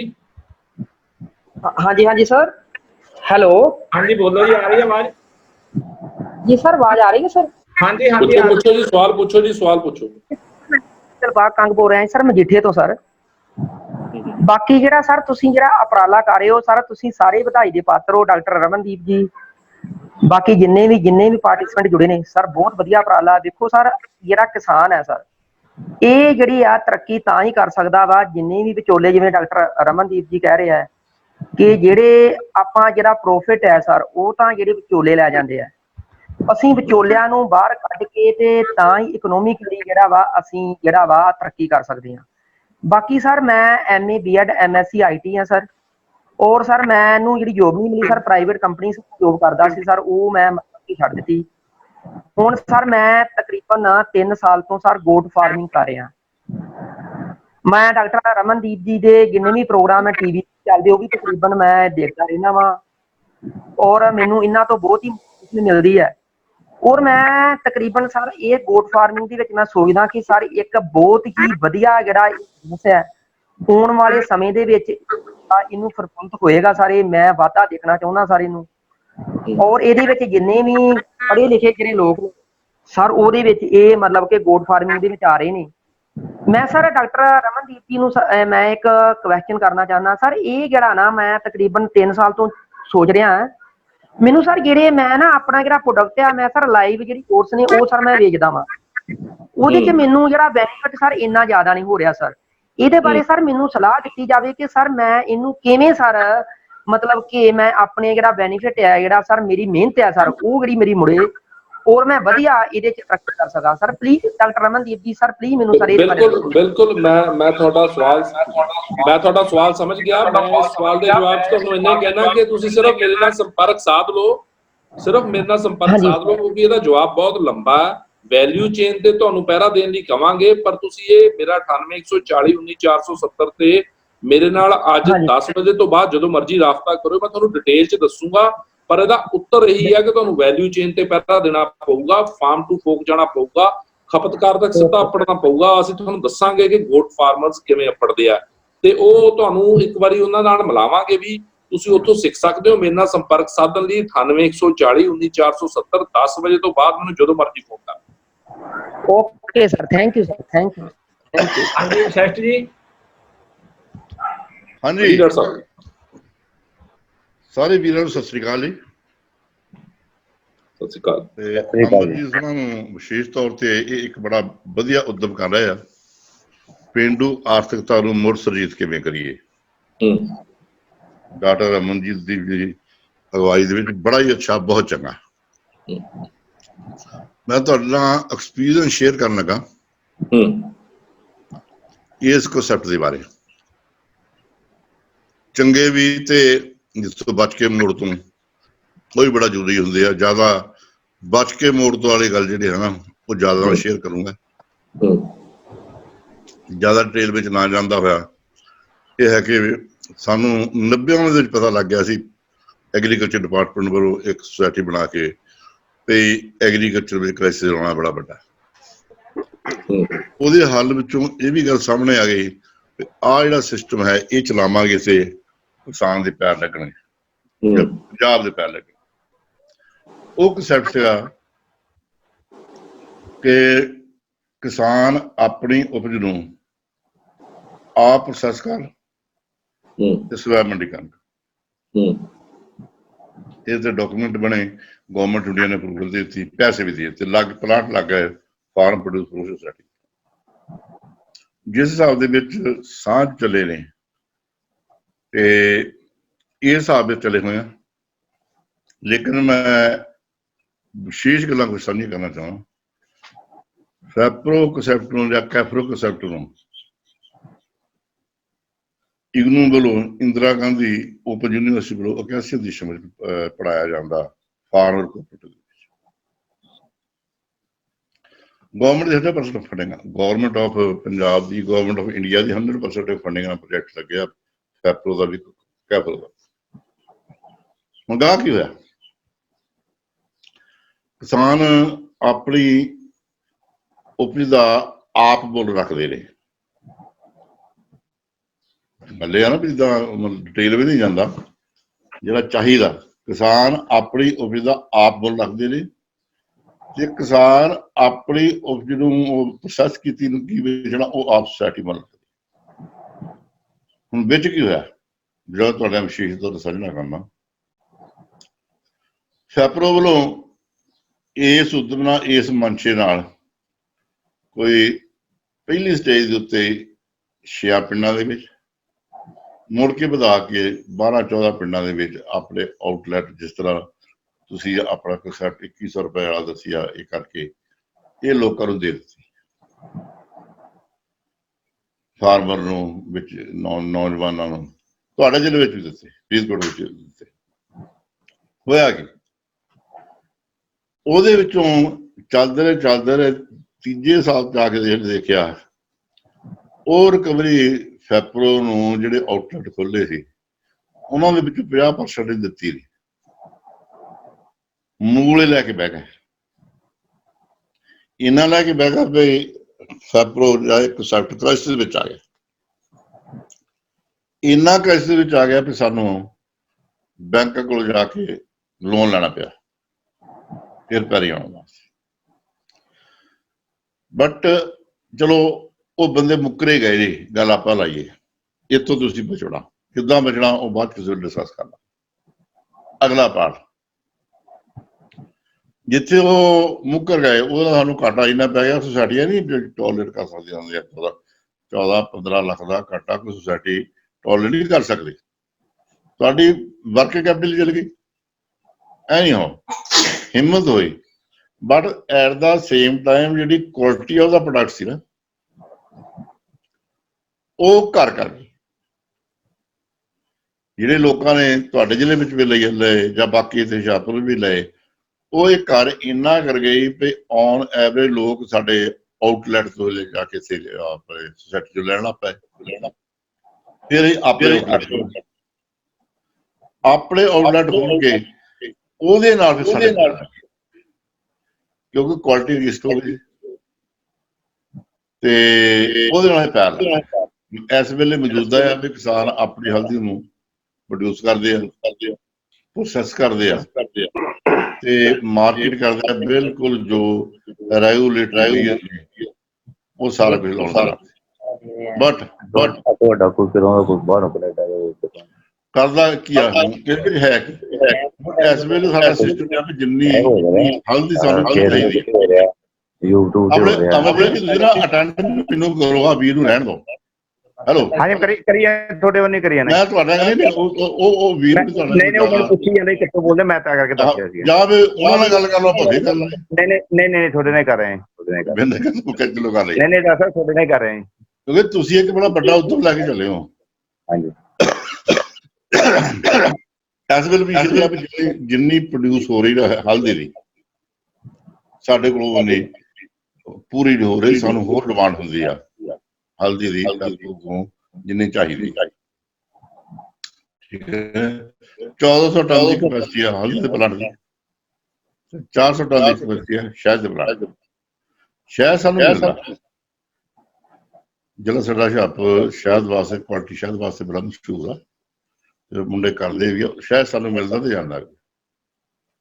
ਇਸ ਕਰਕੇ ਮੁੱਖ ਤੌਰ ਤੇ ਮੈਂ ਤੁਹਾਡਾ ਗੱਲ ਇਹੀ ਸ਼ੇਅਰ ਕਰਨੀ ਆ ਦੁਬਾਰਾ भी ये ना दिल बहलाने के लिए जो सवाल अच्छा है गल ਅਸੀਂ ਆਪਣੇ ਪਿੰਡਾਂ ਦੇ ਵਿੱਚ 7 ਸੁਸਾਇਟੀਆਂ ਖੋਲ ਲਈਆਂ। ਭਿੰਦਰਾਂ ਨੇ ਆਪਾਂ ਤਜਰਬਾ ਦੱਸ ਦਿੱਤਾ, ਪਟਿਆਲੇ ਵਾਲਿਆਂ ਨੇ 7 ਸਾਡਾ ਸੁਣ। ਇਹਨਾਂ ਲੋਕਾਂ ਕੋਲੋਂ ਆਪਣੇ ਪੈਸੇ ਕਿੱਦਾਂ ਲੈਣੇ ਆ, ਸਭ ਤੋਂ ਡਿਫਿਕਲਟ ਪਾਰਟ ਆ। ਇਹਨਾਂ ਨੂੰ ਮੈਂਬਰ ਬਣਾ ਲਓ, ਇਹਨਾਂ ਦੀ ਮੈਂਬਰਸ਼ਿਪ ਲੈ ਲਓ। ਮੁੱਕਰ ਲੱਗੇ ਮਿੰਟਰੀ ਲਾਉਂਦੇ, ਕਿਉਂਕਿ ਜਿਹੜੇ ਅਸੀਂ ਆਊਟ ਆਫ ਡਿਸਟ੍ਰਿਕਟ ਪ੍ਰੋਡਕਟ ਗਏ ਉਹ ਫੈਪਰੋ ਦੀ ਵੀ ਗਏ, ਕੈਫਰੋ ਦੀ ਵੀ ਗਏ। ਕੈਫਰੋ ਪਿਓਰ ਲੇਡੀਜ਼ ਸੁਸਾਇਟੀ ਆ। ਜਿੰਨਾ ਪੰਜਾਬ ਦਾ ਨੈਚੁਰਲ ਏਰੀਆ ਹੈ ਜੰਗਲਾਤ ਦਾ, ਜਿਹੜੇ ਉਹਦੇ ਵੀ ਪ੍ਰੋਡਿਊਸ ਹੁੰਦੇ ਆ, ਜਿਹਨੂੰ ਮਰਜ਼ੀ ਜਿਹਦੇ ਮਰਜ਼ੀ ਕਹਿ ਲਓ, 300 ਤਰ੍ਹਾਂ ਦੀ ਚੀਜ਼ਾਂ ਉੱਥੇ ਪੈਦਾ ਹੁੰਦੀਆਂ, ਉਹਨੂੰ ਆਪਣੇ ਪ੍ਰੋਸੈਸ ਕਰਕੇ ਵੇਚ ਰਹੇ। ਲੇਕਿਨ ਕਿਉਂਕਿ ਇਕੱਠੇ ਆ ਤੇ ਰਗੜਾ ਉਹਨਾਂ ਨੂੰ ਵੀ ਲੱਗਾ। ਹੈ ਗੱਲ ਕੌੜੀ ਹੈ ਸੱਚੀ। ਅਸੀਂ ਤਨੋਂ ਮਨੋਂ ਦੋਨੋਂ ਵੀ ਤੁਹਾਡੇ ਨਾਲ ਆ, ਕਿਉਂਕਿ ਸਾਡੇ ਵਿਰਸੇ ਦਾ ਜਿੱਥੇ ਪੋਜ਼ਿਟਿਵ ਪੁਆਇੰਟ ਆ ਉੱਥੇ ਨੈਗੇਟਿਵ ਪੁਆਇੰਟ ਵੀ ਆ। ਵਿਰਸਾ ਸਾਡਾ ਅੱਜ ਵੀ ਗੱਲ ਕਹਿ ਰਿਹਾ, ਜੋ ਸਾਡੇ ਗੁਰੂਆਂ ਪੀਰਾਂ ਨੇ ਦੱਸਿਆ ਵੀ ਨਾਮ ਜਪੋ, ਵੰਡ ਛਕੋ ਤੇ ਕਿਰਤ ਕਰੋ। ਵੰਡ ਛਕਾ ਰਹੇ ਆ। ਅੱਜ ਵੀ ਦੇਖੋ ਅੱਜ ਜਿੰਨਾ ਕ੍ਰਾਈਸਿਸ ਚੱਲਿਆ ਉਹਦੇ ਵਿੱਚ ਲੰਗਰ ਲੱਗ ਰਹੇ ਨੇ, 24 ਘੰਟੇ ਲੰਗਰ ਵੀ ਲੱਗ ਰਹੇ ਨੇ, ਸ਼ਕਾਮ ਲੱਗ ਰਹੇ ਨੇ। ਕਦੀ ਕਿਸੇ ਨੇ ਦੱਸਿਆ ਵੀ ਮੈਂ ਕਿੰਨੇ ਪੈਸੇ ਦੇ ਕੇ ਆਇਆ, ਕੀ ਹੈ ਕੀ ਨਹੀਂ। ਪਰ ਇਹ ਕੋਆਪਰੇਟਿਵ ਨੂੰ, ਇਸ ਸੋਚ ਨੂੰ ਜਿਸਲੇ ਅਸੀਂ ਆਪਣੇ ਪ੍ਰੋਫੈਸ਼ਨ ਜਿਹਦੇ ਵਿੱਚੋਂ ਸਾਨੂੰ ਰੋਜ਼ੀ ਰੋਟੀ ਰੁਜ਼ਗਾਰ ਮਿਲਦਾ ਉਹ ਤੇ ਲਾਗੂ ਕਰਨਾ ਹੁੰਦਾ, ਫਿਰ ਅਸੀਂ ਪੰਜਾਂ ਉਂਗਲਾਂ ਵਾਂਗ ਇਕੱਲੇ ਇਕੱਲੇ ਹੋ ਜਾਣਾ। ਫਿਰ ਅਸੀਂ ਐ ਨਹੀਂ। ਇਹਦਾ ਪਿੱਛੇ ਵਿਰਸਾ ਕੀ ਆ, ਕਾਰਨ ਕੀ ਆ, ਉਹ ਕਿਸੇ ਵੇਲੇ ਬਾਅਦ ਚ ਗੱਲ ਕਰਾਂਗੇ। ਪਰ ਮੈਂ ਸਭ ਤੋਂ ਪਹਿਲਾਂ ਤੁਹਾਨੂੰ ਬੜੀਆਂ ਬਹੁਤ ਮੁਬਾਰਕਬਾਦ ਦਿੰਦਾ। ਤੁਸੀਂ ਇਸ ਉਦਮ ਲੈ ਕੇ ਚੱਲੇ ਆ ਤੇ ਨਾਲ ਚੇਤਾਵਨੀ ਵੀ ਦਿੰਦਾ ਕਿ ਤੁਸੀਂ ਨਾ ਇਹਨਾਂ ਗੱਲਾਂ ਨੂੰ ਕਿੱਦਾਂ ਕਰਨਾ। ਪ੍ਰੋਜੈਕਟ ਸਾਰੇ ਇੱਥੋਂ ਸ਼ੁਰੂ ਹੋਏ ਆ। ਗੁੜ ਦਾ ਪ੍ਰੋਜੈਕਟ 2008 ਵਿੱਚ ਸ਼ੁਰੂ ਕੀਤਾ ਸੀ, ਉਹ ਸਾਰੇ ਪੰਜਾਬ ਵਿੱਚ ਫੈਲੇ। ਸਾਰੇ ਇਹ ਨਹੀਂ ਮੈਂ ਕਈ ਇਕੱਲਿਆਂ ਨੇ ਕੀਤਾ, ਇਹਦੇ ਵਿੱਚ ਗਵਰਨਮੈਂਟ ਆਫ ਪੰਜਾਬ, ਇਹ ਜੋ ਇੰਡੀਅਨ ਇੰਸਟੀਚਿਊਟ ਆਫ ਸ਼ੂਗਰ ਦੇ ਰਿਸਰਚ, ਬੜੇ ਵੱਡੇ ਰੋਲ ਹੈ ਲੋਕਾਂ ਦੇ ਜਿਹੜੇ ਆਣ ਕੇ ਫੀਲਡ ਤੇ ਦੇਖਦੇ ਰਹੇ ਨੇ। ਇਸ ਵੇਲੇ ਇਸ ਡਿਸਟ੍ਰਿਕਟ ਵਿੱਚ ਫਾਰਮਰੀ ਗੁੜ ਬਣਾਉਂਦੇ ਆ, ਉਹ ਵੀ ਯੂਨਿਟ ਹੈਗਾ ਜਿਹੜਾ ਹੈਗੇ ਆ 8-10, ਜਿਹੜੇ 10 ਤੋਂ 12 ਕੁਇੰਟਲ ਗੁੜ ਪ੍ਰਤੀ ਦਿਨ ਬਣਾਉਂਦੇ। ਉਹ ਵੀ ਯੂਨਿਟ ਹੈ ਜਿਹੜਾ 200 ਕੁਇੰਟਲ ਗੁੜ ਪ੍ਰਤੀ ਦਿਨ ਬਣਾਉਂਦਾ। ਲਾਸਟ ਈਅਰ ਉਹਦੀ ਸਿਲੈਕਸ਼ਨ ਹੋ ਗਿਆ। ਸੋ ਜਿਸ ਤਰ੍ਹਾਂ ਡਾਕਟਰ ਰਮਨਦੀਪ ਹੁਣੇ ਕਹਿੰਦੇ ਨੇ, ਮੈਂ ਤਾਂ ਉਹਨਾਂ ਨੇ ਕਦੀ ਡਾਕਟਰ ਸਮਝਿਆ ਹੀ ਨਹੀਂ, ਫਰੈਂਕਲੀ ਸਪੀਕਿੰਗ। ਬੇਸਿਕਲੀ ਇਹ ਕੌਣ ਨੇ? ਇਹ ਬੀਇੰਗ ਸਪੋਰਟਸ ਪਰਸਨ, ਤੁਹਾਨੂੰ ਨਹੀਂ ਪਤਾ ਹੋਣਾ, ਡਾਕਟਰ ਰਮਨਦੀਪ ਸ਼ਾਰੀ ਬੜੇ ਅੱਛੇ ਸਪੋਰਟਸ ਸਟੂਡੈਂਟ ਰਹੇ ਨੇ ਪੀਜੀ ਵਿੱਚ। ਮੈਨੂੰ ਤਾਂ ਹਰ ਵੇਲੇ ਕੋਚ ਲੱਗਦੇ ਰਹਿੰਦੇ ਆ ਤੇ ਮੈਂ ਕਿੱਦਾਂ ਇਹਨਾਂ ਨੂੰ, ਕਿਸਾਨਾਂ ਨੂੰ ਕਿੱਦਾਂ ਕਿਵੇਂ ਕਰਕੇ ਇਹਨਾਂ ਨੂੰ ਆਪਣੀ ਟੀਮ ਨੂੰ ਖਿਲਾਵਾਂ, ਤੇ ਇਹ ਸਾਰੇ ਆਪਣੇ ਪਹਿਲੇ ਇਹਨਾਂ ਦੇ ਸਹਿਯੋਗ ਦੇ ਨਾਲ ਹੀ ਹਾਂ ਸਾਰੇ ਸੀਨ ਦੇ ਵਿੱਚ ਮੈਂ ਤੁਹਾਨੂੰ ਫਿਰ ਮੁਬਾਰਕਬਾਦ ਦਿੰਦਾ। 24 ਘੰਟੇ ਹਾਜ਼ਰ ਹਾਂ। ਸਾਰੇ ਪੰਜਾਬ ਨੂੰ ਮੁਬਾਰਕਾਂ ਜਿਹੜਾ ਇਹ ਸਾਂਝ ਦਾ ਸਾਥ ਦੇ ਰਹੇ ਨੇ, ਕਿਉਂਕਿ ਅੱਜ ਕਿਸਾਨੀ ਤੇ ਜਵਾਨੀ ਨੂੰ ਬਚਾਉਣਾ ਹੈ ਤੇ ਸਾਨੂੰ ਸਾਥ ਦੇਣਾ ਵੀ ਬਹੁਤ ਜ਼ਰੂਰੀ ਹੈ ਜੀ। ਹਾਂ, ਸੋ ਅਸੀਂ ਵੀਰ ਤੁਹਾਡੇ ਸਾਂਝ ਵਾਸਤੇ 24 ਘੰਟੇ ਹਾਜ਼ਰ। ਬਹੁਤ ਬਹੁਤ ਧੰਨਵਾਦ ਜੀ ਡਾਕਟਰ ਵਿਸ਼ੇਸ਼ ਜੀ। ਮੈਂ ਅਮਨਪ੍ਰੀਤ ਜੀ ਨੂੰ ਬੇਨਤੀ ਕਰੂੰਗਾ ਕਿ ਡਾਕਟਰ ਵਿਸ਼ੇਸ਼ ਸੋਨੀ ਨਾਲ ਰਾਬਤਾ ਰੱਖ ਕੇ ਤੇ ਇਹਨਾਂ ਨਾਲ ਡਿਸਕਸ਼ਨਸ ਲੰਬੀਆਂ ਕੀਤੀਆਂ ਜਾਣ, ਤਾਂ ਜੋ ਜਿਹੜੇ ਇਹਨਾਂ ਨੇ ਖਰਚੇ ਦੱਸੇ ਆ, ਜ਼ਾਹਰ ਕੀਤੇ ਆ, ਉਹਨਾਂ ਤੋਂ ਆਪਾਂ ਬਚ ਸਕੀਏ। ਤਾਂ ਕਿਸੇ ਤਰੀਕੇ ਨਾਲ ਤੁਸੀਂ ਉਸ ਗੱਲ ਦੀ ਉਸ ਮਾਰ ਥੱਲੇ ਨਾ ਆਓ, ਤਾਂ ਇਹਨਾਂ ਨਾਲ ਲੰਬੀ ਡਿਸਕਸ਼ਨ ਤੁਸੀਂ ਜ਼ਰੂਰ ਆਉਣ ਵਾਲੇ ਸਮੇਂ ਦੇ ਵਿੱਚ ਇਹਨਾਂ ਨਾਲ ਰਾਬਤਾ ਰੱਖ ਕੇ, ਮੈਂ ਤੁਹਾਨੂੰ ਇਹਨਾਂ ਦਾ ਨੰਬਰ ਭੇਜੂਗਾ ਤੇ ਇਹਨਾਂ ਨਾਲ ਰਾਬਤਾ ਰੱਖ ਕੇ ਤੁਸੀਂ ਇਹਨਾਂ ਨਾਲ ਜ਼ਰੂਰ ਸੰਪਰਕ ਚ ਆ ਕੇ ਡਿਸਕਸ਼ਨਸ ਕਰਕੇ ਆਉਣ ਵਾਲੀਆਂ ਜਿਹੜੀਆਂ ਮੁਸ਼ਕਲਾਂ ਜਿਨ੍ਹਾਂ ਤੋਂ ਉਹਨਾਂ ਨੇ ਸਾਨੂੰ ਦੱਸਿਆ ਕਿ ਸਾਨੂੰ ਇਹ ਆਈਆਂ ਫੈਬਰੋ ਦੇ ਵਿੱਚ, ਤਾਂ ਘੱਟੋ ਘੱਟ ਸਾਨੂੰ ਉਹ ਮੁਸ਼ਕਲਾਂ ਦਾ ਸਾਹਮਣਾ ਨਾ ਕਰਨਾ ਪਵੇ, ਉਹਨਾਂ ਤੋਂ ਅਸੀਂ ਛੁਟਕਾਰਾ ਪਾ ਸਕੀਏ। ਅਮਰਜੀਤ ਸਿੰਘ ਜੀ, ਹਾਂਜੀ ਅਮਰਜੀਤ ਸਿੰਘ ਨੇ ਆਸਟ੍ਰੇਲੀਆ ਤੋਂ ਜੁੜੇ ਹੋਏ ਨੇ ਸਾਡੇ ਨਾਲ। ਹਾਂਜੀ ਅਮਰਜੀਤ ਸਿੰਘ ਜੀ। ਹਾਂਜੀ ਡਾਕਟਰ ਸਾਹਿਬ, ਇੱਕ ਬੇਨਤੀ ਸੀ ਕਿ ਜਿਵੇਂ ਪਹਿਲਾਂ ਵੀ ਭਾਈ ਸਾਹਿਬ ਨੇ ਉਹ ਸਵਾਲ ਕੀਤਾ ਸੀ ਵੀ ਜਿਹੜਾ ਮਾਰਕੀਟ ਸਿਸਟਮ ਆ ਵੀ ਆਪਾਂ ਜਿਹੜੇ ਡਾਇਰੈਕਟ ਦੇ ਵਿੱਚ ਜਿੰਨੇ ਜ਼ਿਆਦਾ ਜਿਵੇਂ ਜ਼ਿਆਦਾ ਆਪਾਂ ਬੰਦੇ ਪਾ ਲਏ ਤਾਂ ਉਹ ਐਕਚੁਅਲੀ ਉਹੀ ਚੀਜ਼ ਹੋ ਜਾਣੀ। ਤੇ ਕਿਉਂਕਿ ਡਾਇਰੈਕਟ ਜਿੰਨੇ ਵੀ ਵਿੱਚ ਵਿਚਾਲੇ ਘੱਟ ਹੋਣਗੇ ਬੰਦੇ, ਉਹ ਮੱਚ ਬੈਟਰ ਚਾਹੇ ਕੋਈ ਵੀ ਹੈ। ਜਿਵੇਂ ਐਗਜ਼ਿਸਟਿੰਗ ਜਿਹੜਾ ਕਾਰਪੋਰੇਟ ਸਿਸਟਮ ਹੈ ਜਾਂ ਮਾਰਕੀਟਿੰਗ ਸਿਸਟਮ ਹੈ, ਤੇ ਇੱਕ ਤਾਂ ਉਹਦੇ ਨਾਲ ਸਾਨੂੰ ਕੰਪੀਟ ਕਰਨਾ ਬਹੁਤ ਔਖਾ। ਉਹਨਾਂ ਕੋਲੇ ਬਲਕ 'ਚ ਬਹੁਤ ਕੁਛ ਹੈ ਤੇ ਉਹਨਾਂ ਕੋਲੇ ਸਾਰੀਆਂ ਚੀਜ਼ਾਂ ਨੇ, ਕਹਿ ਲਓ ਸਿਸਟਮ ਵੀ ਬੜਾ ਤਕੜਾ। ਇੱਕ ਤਾਂ ਡਾਕਟਰ ਸਾਹਿਬ ਨੂੰ ਮੈਂ ਬੇਨਤੀ ਕਰੂ ਕਿ ਡਾਕਟਰ ਸਾਹਿਬ ਇੱਕ ਜਿਹੜਾ ਮਾਰਕੀਟਿੰਗ ਸਿਸਟਮ ਸਾਨੂੰ ਇਹਦੇ ਤੇ ਵਰਕ ਕਰਨਾ ਪੈਣਾ। ਇੱਕ ਜਿਵੇਂ ਇਸ ਤਰ੍ਹਾਂ ਦੇ ਆ ਲੈਣੇ, ਜਿਵੇਂ ਭਾਈ ਸਾਹਿਬ ਚਲੋ ਇਹਨਾਂ ਜਦੋਂ ਵੱਡਾ ਸਕੇਲ ਹੋ ਗਿਆ ਤੇ ਟ੍ਰਾਂਸਪੇਰੈਂਸੀ ਜਾਂ ਇਹਦਾ ਜਿਹੜਾ ਫਾਈਨੈਂਸ਼ੀਅਲ ਸਿਸਟਮ ਹੈ ਉਹ ਕਿੱਦਾਂ ਕੰਟਰੋਲ ਕਰਨਾ, ਕਿੱਦਾਂ ਨਹੀਂ। ਜਿਵੇਂ ਆਧਾਰ ਦੀ ਜਿਵੇਂ ਛੋਟਾ ਆਪਾਂ ਕੰਮ ਕਰਦੇ ਆ ਨਾ, ਜ਼ਿਆਦਾਤਰ ਜਿਹੜੀ ਛੋਟਾ ਵਪਾਰੀ ਹੈ ਉਹ ਆਧਾਰ ਨਾਲ ਬਹੁਤ ਮੁੜਦਾ ਹੈ। ਜੇ ਉਹ ਮੰਨ ਲਓ ਲੱਖ ਰੁਪਏ ਦਾ ਆਧਾਰ ਦਿੱਤਾ, ਉਹਦੇ ਚ ਉਹਨੂੰ 50,000 ਹੀ ਵਾਪਸ ਮੁੜਦਾ, 50,000 ਮੁੜਦਾ ਨਹੀਂ। ਇਹ ਗੱਲਾਂ ਤੇ ਆਪਾਂ ਬਹੁਤ ਵਧੀਆ ਲੈਵਲ ਤੇ ਕੰਮ ਕਰਨਾ ਪਊ, ਇੱਕ ਵਧੀਆ ਮਾਡਲ ਦੇਣਾ ਪੈਣਾ।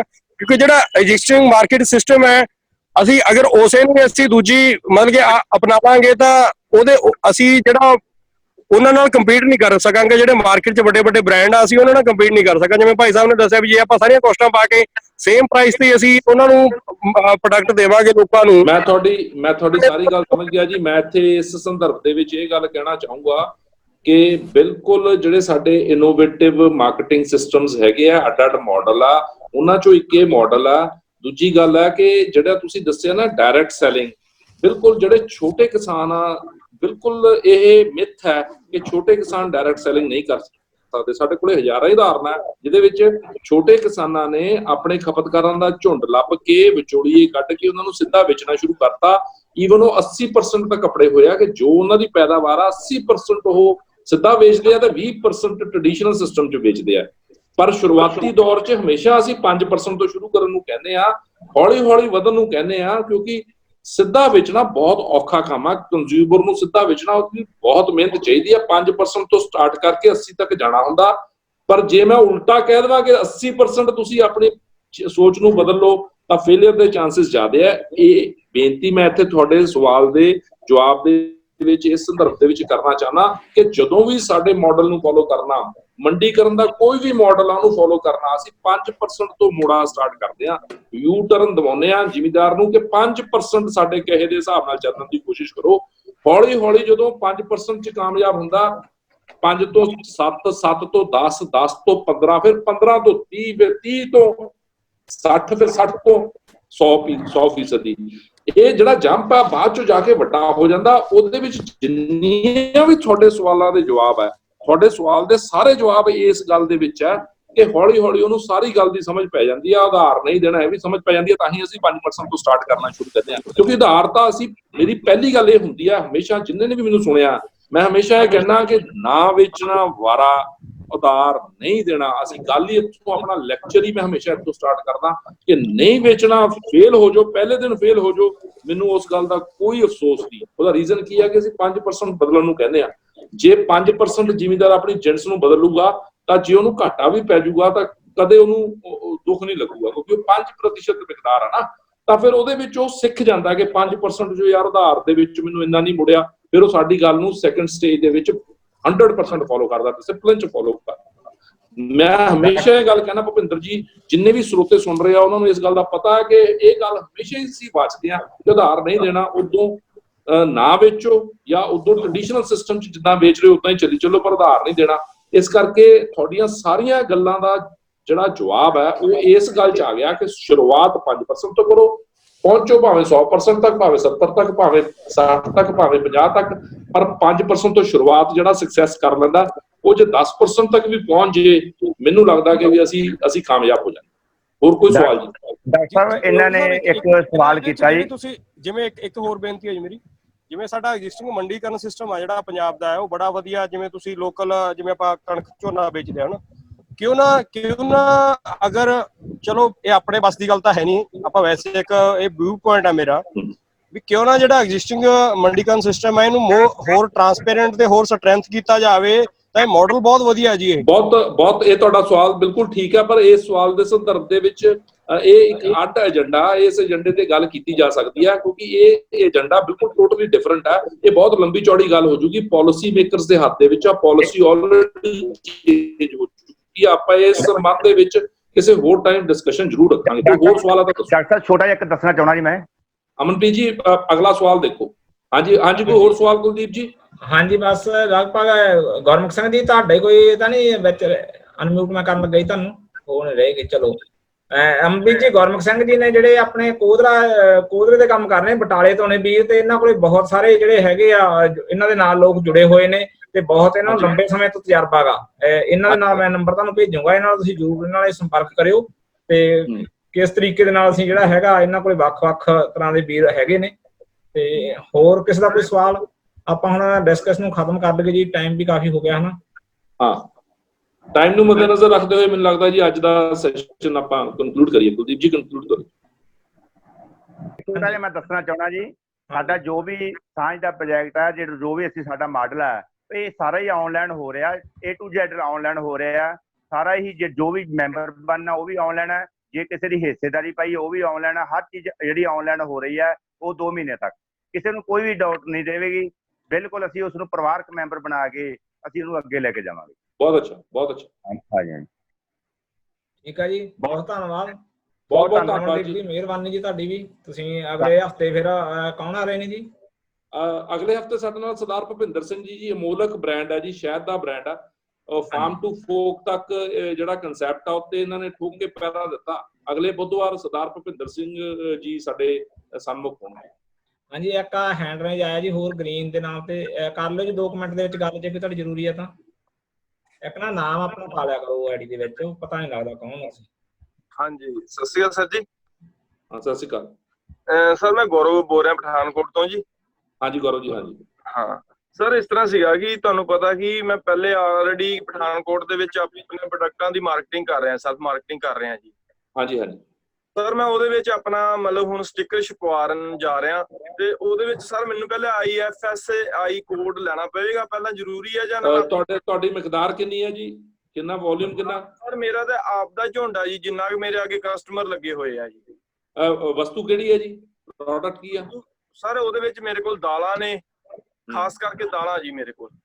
ਦੇਖੋ ਇਹ ਜੇ ਤਾਂ ਤੁਹਾਡੇ ਕੋਲੇ ਹਲਦੀ ਆ, ਦਾਲਾਂ, ਤਾਂ ਇੱਕ ਵਾਰੀ ਪਹਿਲਾਂ ਐਗ ਮਾਰਕ ਤੋਂ ਸਟਾਰਟ ਕਰ ਲਓ। ਆਪਣੇ ਜ਼ਿਲ੍ਹੇ ਦੇ ਖੇਤੀਬਾੜੀ ਅਫਸਰ ਨਾਲ ਮਿਲ ਕੇ ਉਹਨਾਂ ਨਾਲ ਇੱਕ ਵਾਰੀ ਐਗ ਮਾਰਕ ਤੋਂ ਸਟਾਰਟ ਕਰ ਲਓ। ਜੇ ਮਿਕਦਾਰ ਵੱਧਦੀ ਹੈ ਫਿਰ FSSAI ਡੈਫੀਨਿਟਲੀ ਆਪਾਂ ਤੁਹਾਨੂੰ ਦੱਸਾਂਗੇ, ਆਨਲਾਈਨ ਅਪਲਾਈ ਹੋ ਜਾਂਦਾ। ਮੈਂ ਤੁਹਾਨੂੰ, ਤੁਸੀਂ ਮੇਰੇ ਨਾਲ ਰਾਬਤਾ ਕਰ ਲਿਓ, ਮੈਂ ਤੁਹਾਨੂੰ ਆਪਣੇ ਵਿਦਿਆਰਥੀ ਆ ਜਿਹੜੇ ਜੋੜ ਦੂੰਗਾ, ਉਹ ਤੁਹਾਨੂੰ ਦੱਸ ਦੇਣਗੇ ਆਨਲਾਈਨ ਕਿਵੇਂ ਭਰਨਾ। Food safety standard authority of India ਦੇ ਸਾਈਟ ਤੇ ਜਾ ਕੇ ਤੁਸੀਂ ਉਹ ਭਰ ਸਕਦੇ ਹੋ, ਪਰ ਉਹ ਤੇ ਥੋੜਾ ਜਿਹਾ ਖਰਚਾ ਜ਼ਿਆਦਾ ਪੈਂਦਾ, ਇਸ ਲਈ ਤੁਹਾਡੀ ਮਿਕਦਾਰ ਇੰਨੀ ਜ਼ਿਆਦਾ ਨਹੀਂ ਆ। ਪਹਿਲਾਂ ਐਗ ਮਾਰਕ ਤੋਂ ਸ਼ੁਰੂ ਕਰੋ, ਫਿਰ ਹੌਲੀ ਹੌਲੀ ਆਪਾਂ ਉਸ ਪਾਸੇ ਵੱਲ ਨੂੰ ਢੁਕਾਂਗੇ। ਮੇਰੇ ਨਾਲ ਰਾਬਤਾ ਰੱਖੋ, ਅਸੀਂ ਤੁਹਾਨੂੰ ਲੇਬਲ ਵੀ ਜਿਹੜਾ ਵਾ, ਜੇ ਤੁਸੀਂ ਕਹੋ ਤਾਂ ਅਸੀਂ ਤੁਹਾਨੂੰ ਡਿਜ਼ਾਈਨ ਕਰ ਦਾਂਗੇ। ਜਿਹੜਾ ਤੁਸੀਂ ਲੇਬਲ ਦੀ ਗੱਲ ਕਰ ਰਹੇ ਹੋ, ਸਟicker ਦੀ ਗੱਲ ਕਰ ਰਹੇ ਹੋ, ਅਸੀਂ ਲੇਬਲ ਵੀ ਤੁਹਾਨੂੰ ਡਿਜ਼ਾਈਨ ਕਰ ਦਾਂਗੇ ਕਿ ਉਹਦੇ ਵਿੱਚ ਕੀ ਸਲੋਗਨ ਹੋਣਾ ਚਾਹੀਦਾ, ਤੁਹਾਡੇ ਫਾਰਮ ਦਾ ਐਡਰੈਸ ਕਿਵੇਂ ਲਿਖਣਾ, ਉਹ ਸਾਰੀ ਡਿਟੇਲ ਦੇ ਵਿੱਚ ਅਸੀਂ ਤੁਹਾਨੂੰ ਦੱਸ ਦਾਂਗੇ। ਤੁਸੀਂ ਮੇਰੇ ਨਾਲ ਸੰਪਰਕ ਸਾਧ ਲਿਓ। ਮੇਰਾ ਨੰਬਰ ਤੁਹਾਡੇ ਕੋਲ ਹੈਗਾ 9814419470। ਠੀਕ ਹੈ, ਬਹੁਤ ਬਹੁਤ ਧੰਨਵਾਦ ਡਾਕਟਰ ਸਾਹਿਬ। ਹਾਂਜੀ ਠੀਕ ਹੈ ਜੀ, ਅਮਰਪ੍ਰੀਤ ਸਿੰਘ ਜੀ, ਬਹੁਤ ਬਹੁਤ ਹਾਂਜੀ ਧੰਨਵਾਦ। ਡਾਕਟਰ ਸਾਹਿਬ, ਇੱਕ